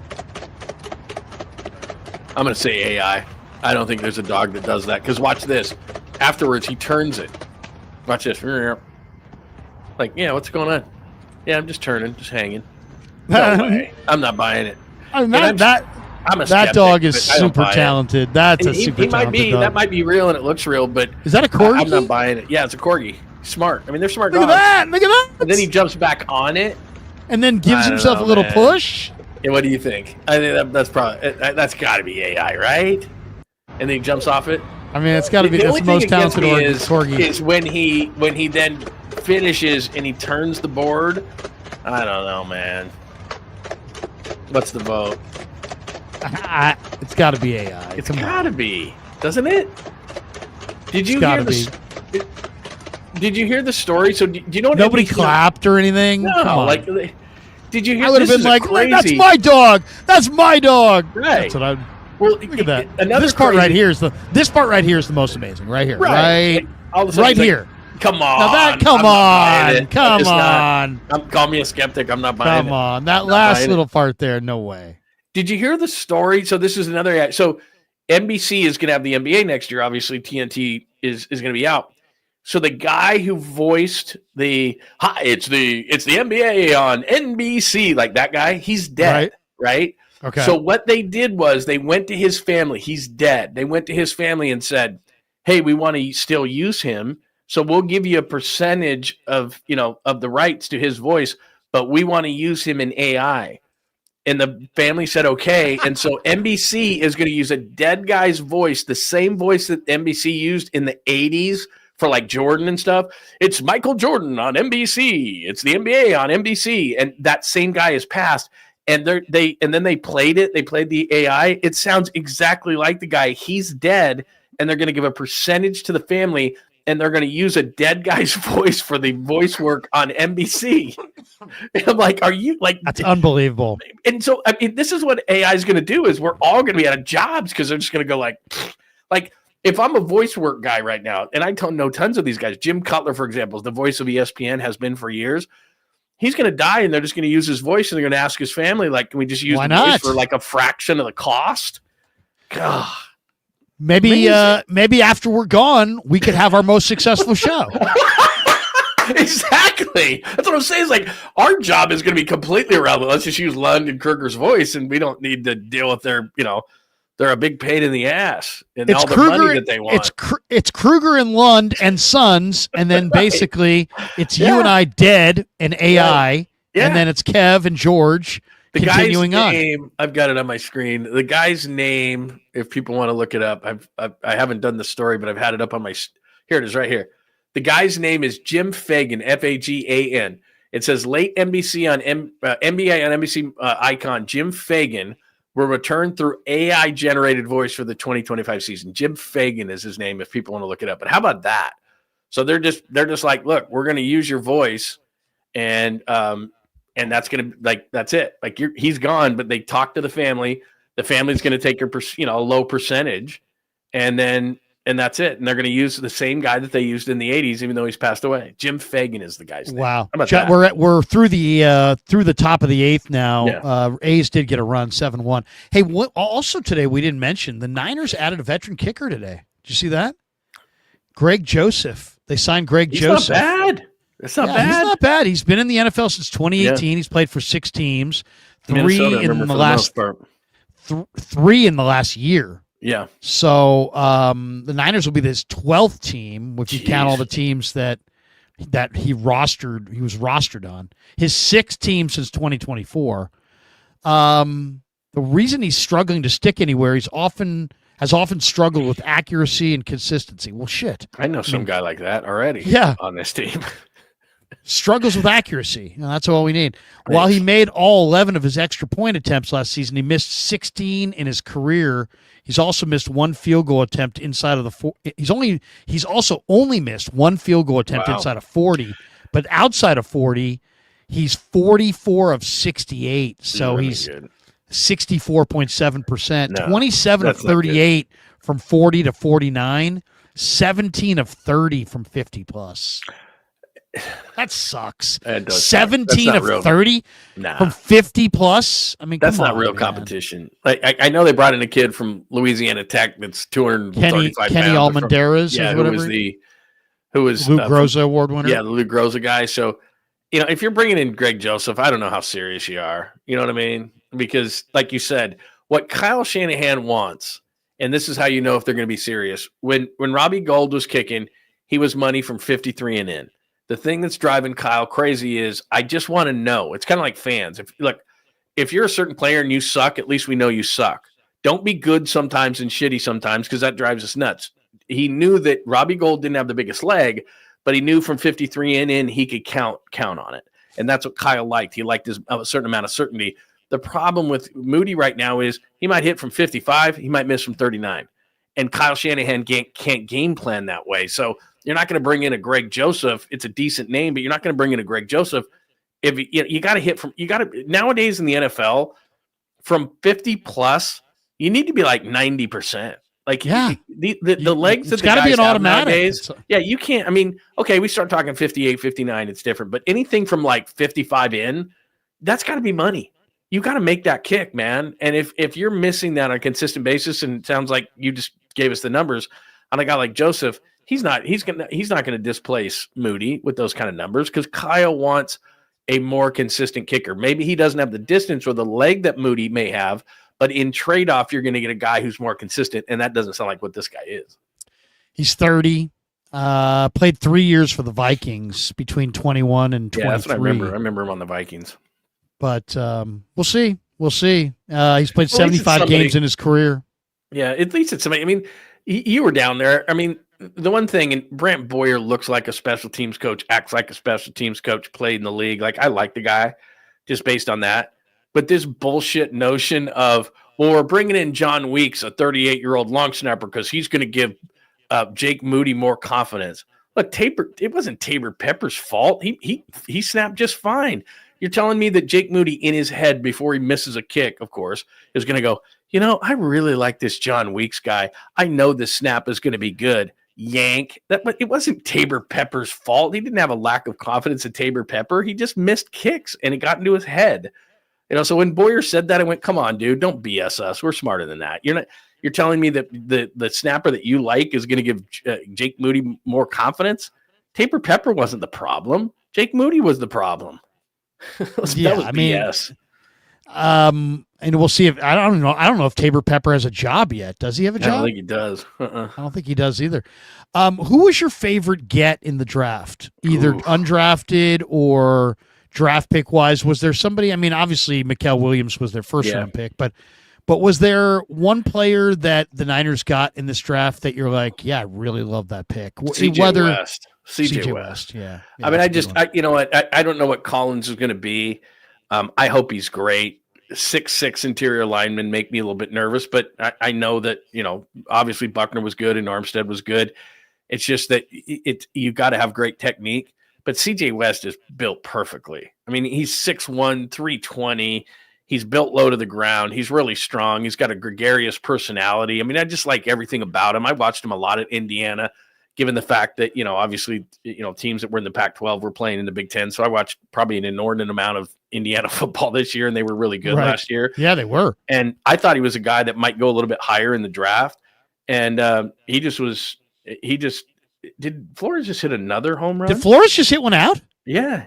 He's hit 3. He hit 3 tonight? He just hit another solo shot. Wilmer Flores just hit another solo shot. Look at that. Wilmer Flores. He has Wilmer Flores. He has 3 home runs and 8 RBIs tonight. He has all of their RBIs, and he's hit 3 home runs. Wilmer freaking Flores. This is Pablo Sandoval territory. Reggie Jackson. I was at that game, and by the 3rd home run he hit against Detroit in the World Series, people were chanting, Joe Buck sucks. It was hilarious. But yeah, 3 home runs, Wilmer Flores. When's the last time a Giant hit 3 home runs? We got to find out. My God, I looked up and I'm like, look at this. Wait a second. Look at this. Look at this. I'm going to share the screen on this one. My God, look at this one. You want a little Niner Giant crossover love? Look at this. CJ West is losing his mind watching Wilmer Flores knocking multiple homers at the Giants game. Here he is. See how ironic is that? My boy Wilmer do it again. Let's go, Wilmer. I like this guy. Let's go, bro. Let's go, Wilmer. Let's go. Bro looks like he's in the KMBR suite, by the way. That's the angle of the KMBR suite. No, he's a little bit further down the line. Oh, okay. I was going to say, because that's right. That's a pretty damn close to that suite. Been in there a few times. That is awesome. I just told you. I said CJ West, and I said the guy's got a great personality. I just said he's gregarious. That's him. Like, I like that guy. Wilmer do it I told you. And I didn't even know you were going to play this. Wilmer. So, bro. Let's go, Wilmer. Let's go. That is awesome. Yeah, I just on cue, man, on cue. I didn't know you were going to play that. I swear, I didn't know you were going to play that. I know. We didn't talk about. We didn't coordinate. That's funny. You know what I like too? Now that is cool. That's cool. I like when guys go out and because they're down in Santa Clara and stuff. And look at him. He's a big kid. He's having fun, man. He's having fun. That's a built low to the ground. 6'1", 6'2". He's listed at, I think, 317. He's probably a couple more sandwiches than that. And he just looks, and the Niners clearly have a different philosophy inside. They want some run stuffers to keep guys off of Warner. And the reason they took Martin, who's 220, he didn't even look that big when they interviewed him. He was a speed guy. They want those 2 guys inside. They don't have to rush the passer, push the pocket, of course. make the quarterback step up into a Bosa or Mikael Williams, but they want to they want to get those guys off Warner and Martin, and they want those guys to make plays. And that's why they drafted those guys. So yeah, I like that kid. Plus I just said, before you even played that, I go, he's got this gregarious personality. He's fun. He's funny. You know, I like guys like that. And you can tell he's confident. That was cool, man. He's wearing 99 too. He got rid of 50. He got rid of 50 for 99. We got a couple more supers here. We got this one from Tangy. He says, do you guys catch the victim impact statement in a courthouse given by AI on behalf of a dead person? No, I did not. No, I don't think I saw that. I did not. But that's what I mean. AI is gonna. I'm telling you, man. Like in media, for example, like you could do easily with a number of different programs. You could make it sound like Kyle Shanahan said things, or some people said things. Like you could have recordings. You've seen those mock-ups of Kyle's presser, and he's like, he's sitting there going, Kittle just sucks, and if he could just catch the ball, and then all those things. I mean those they are make them funny, but you could be like, hey, I had a recording, and here's what he said, and it's like, how do you deny it was him? Like, and he could come out or anybody, any kind of public figure could come out and say that wasn't me. How the hell would you know? Let me also say this, man. As somebody who's done radio for a long time. You and Greg had, when you were at 95.7 The Game, the Truth Machine. Oh my God. It's been stolen by everybody and their brother since. Nobody ever cited their source. Nobody ever said, oh yeah, John and Greg did this. But you guys had the Truth Machine. And the original. Tolbert and Copeland kind of stole it for a while on their show for a while, and now Copeland and Derek Papa sometimes will go with it, but there is something about the Truth Machine that was just epic. Well, I mean, but when you guys had it really rolling back in the day, it was so funny. I mean, it was the best. It was so much the best. It's really before the media of today happened, because you couldn't do that anymore because people get offended. But the origin of that whole thing was, so we used a computer generated voice to say, this is what Kyle really meant to say, or this person meant to say, or that person meant to say. And so you could obviously it's computer generated voice, right? I hate George Kittle, that kind of a thing. Right. But nowadays you could do a Truth Machine and it would sound just like them. And then people, because people are tuning in and out all the time, and all of a sudden they're like, wait a minute, did Kyle really say that? Because it's his voice. Like I said, the dead guy from the NBC on NBC, he's going to be Jim Fagan. He's dead, and he's going to be the voice of NBC. Like, how could you tell the difference? And I know programs personally, and if I know, a lot of people know better ones. But where I can talk into it, it asks me to talk for 2 minutes, and then it can AI my voice. And so you could do voiceovers. You could do, they have people read books or whatever. You could do it in your voice, and you don't even have to use your voice. It's just AI generated. So I have a program there where I could talk into it for 2 minutes. It has my voice down, and then it could do readings of books. It could do voice work. It could do you couldn't even tell the difference. It's like Lund said this thing or Krueger said this thing. Oh my God. It's like, I didn't say that. I don't know how in the future they're going to keep these things straight, because you could get in a hell of a lot of trouble, and you could be like, that's AI generated. And people are like, yeah, sure it was, crazy. Exactly. We got this one here. Flores going for the cycle with home runs. And we got this one from Harry Johnson. CJ West reminds me of Ricky Jean Francois. It's a great name. He was good on the Harbaugh teams, Francois. He was a good player. Yeah. We have this one. Our good buddy John Middlecoff weighed in. Let's hear what Middlecoff has to say about Purdy. He's a Purdy guy. Yeah, let's see what he has to say about him. Here's Middlecoff, our good friend, the great John Middlecoff. Brock Purdy signed a massive contract extension worth $265 million. The deal includes $53 million per year, $181 million in guarantees, and $55 million in new money average over the first 3 years. Clearly, the 49ers have now tied their fortunes to Kyle and Brock. That is the combination. Now these two guys are tied at the hip. Kyle's one of the highest paid coaches in the league. Brock Purdy's a franchise quarterback, based on contract. And listen, beside the last stretch of last season, has played at a really, really high level. We can nitpick till we're blue in the face. Is this too much money? Did Brock Purdy actually take a discount? Is this crazy to do? They have told you for years now. I mean, a solid 18 months. They don't like Brock Purdy. They love Brock Purdy. Yeah.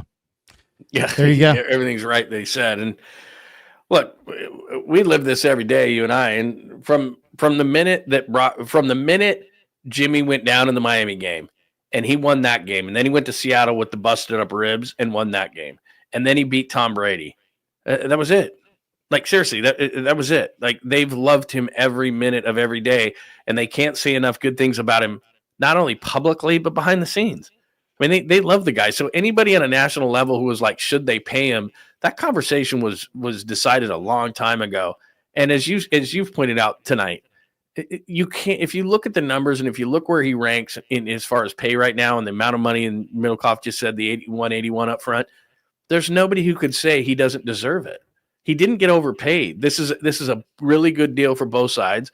Quarterbacks cost money. He's the 7th highest ranked in average at 53. The 181 puts him about in that same range. He like I said, it's not a hometown discount. He's not from here, but he gave him a bit of a Niners discount. He could have been a hard ass. He could have said that I want more than $200 million. I'm better than Trevor Lawrence. I want more than 53. I want 55 that Lawrence and Love got. I think for both sides, you got to feel good about it.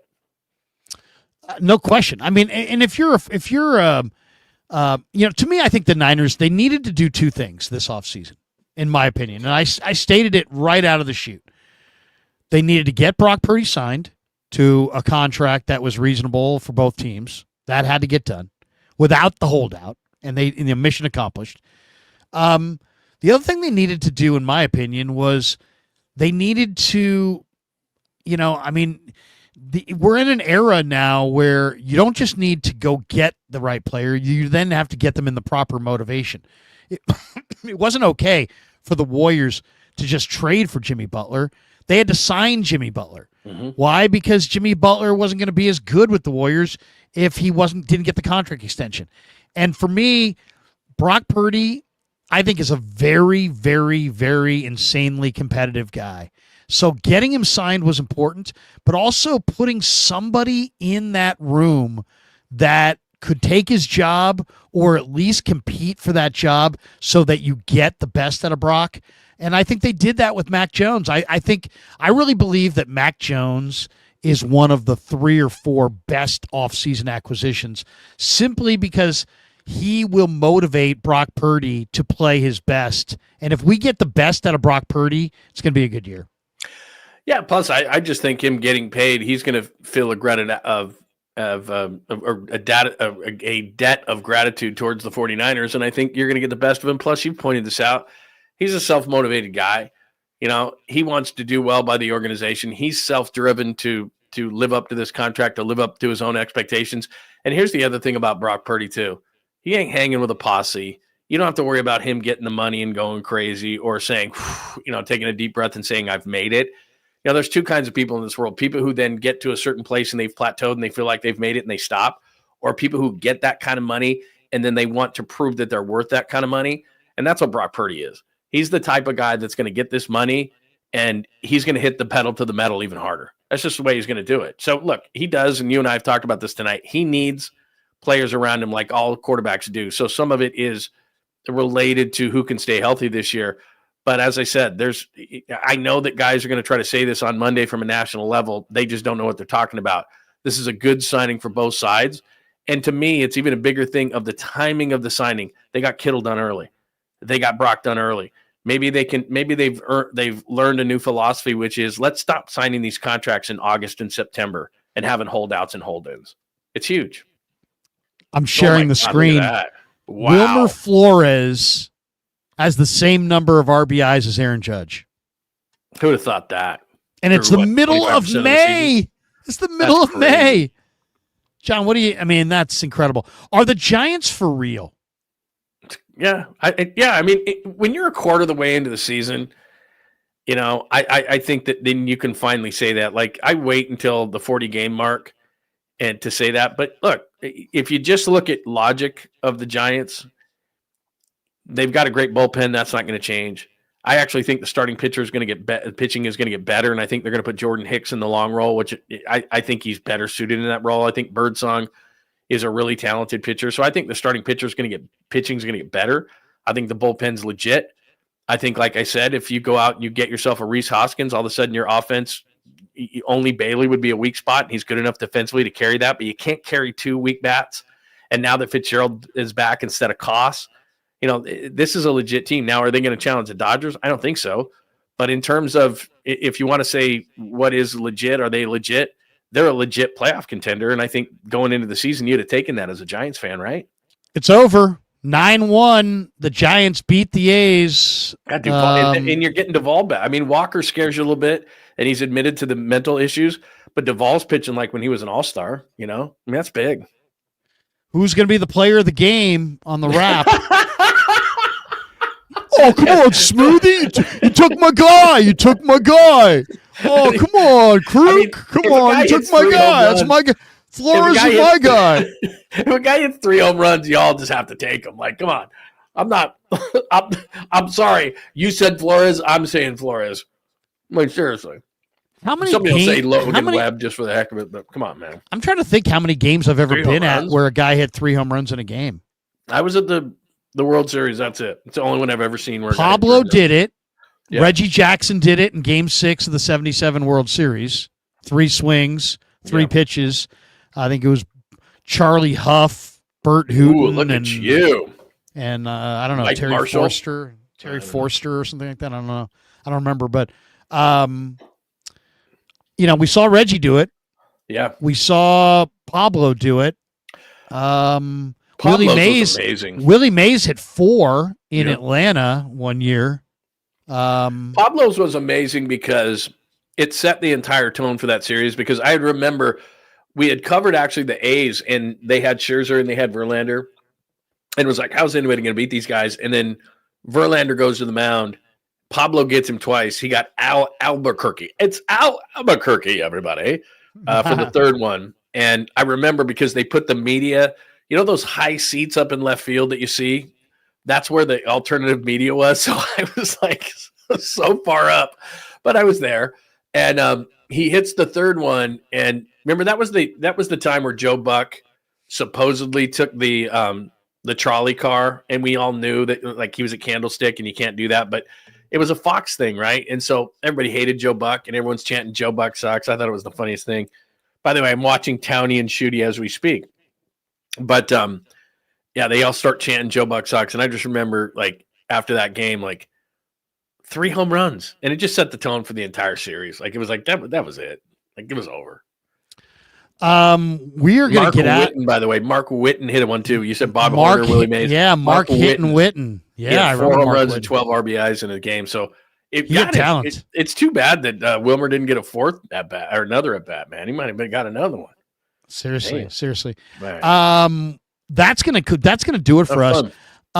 We're gonna send everybody over to Dan Coach Emilio's channel. NorCal Sports Network is doing a post game right now, so everybody hit like and subscribe over here. For me, for John, go hit like and subscribe on John's channel as well. John Lund Unleashed. John Lund Unleashed. Give him a like. Give him a sub. John's building his channel, and it's going good, huh, man? I've noticed you're building it up pretty fast. Yeah, we're no Krueg, but we're building up, and it's a lot of fun. We got a great community like you do, and we have a lot of fun with it, man. So I'm there Monday through Friday, 8 a.m. I start early Pacific time. Tomorrow I'll have a show at 10 a.m. And then, like you said, you and I both do the same thing. Like today, when Brock news breaks, we're jumping back on there talking about it. So so Kyle McKiernan, subscribe and all that stuff.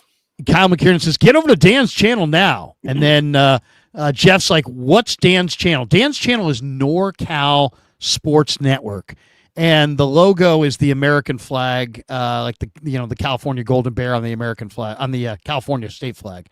So look for that. Danny's doing post game right now. Go check it out. Give him a like and subscribe. Thanks to John. Thanks to all of you. Thanks to Sharp Corners, Sports Cards and Collectibles.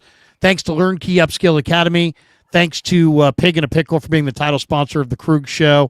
Thanks to all of you guys for jumping in, all the supers. John, good stuff, man. It's been fun. We had, 2,000 people in the room. We started with like 60 people in the room.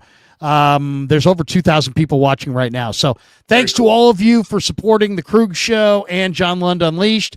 Until next time, for John, I'm Larry. Have a great rest of your night, and go check out Danny doing postgame on NorCal Sports Network. Yeah, never met a man I've been scared of. Careful, you gon' get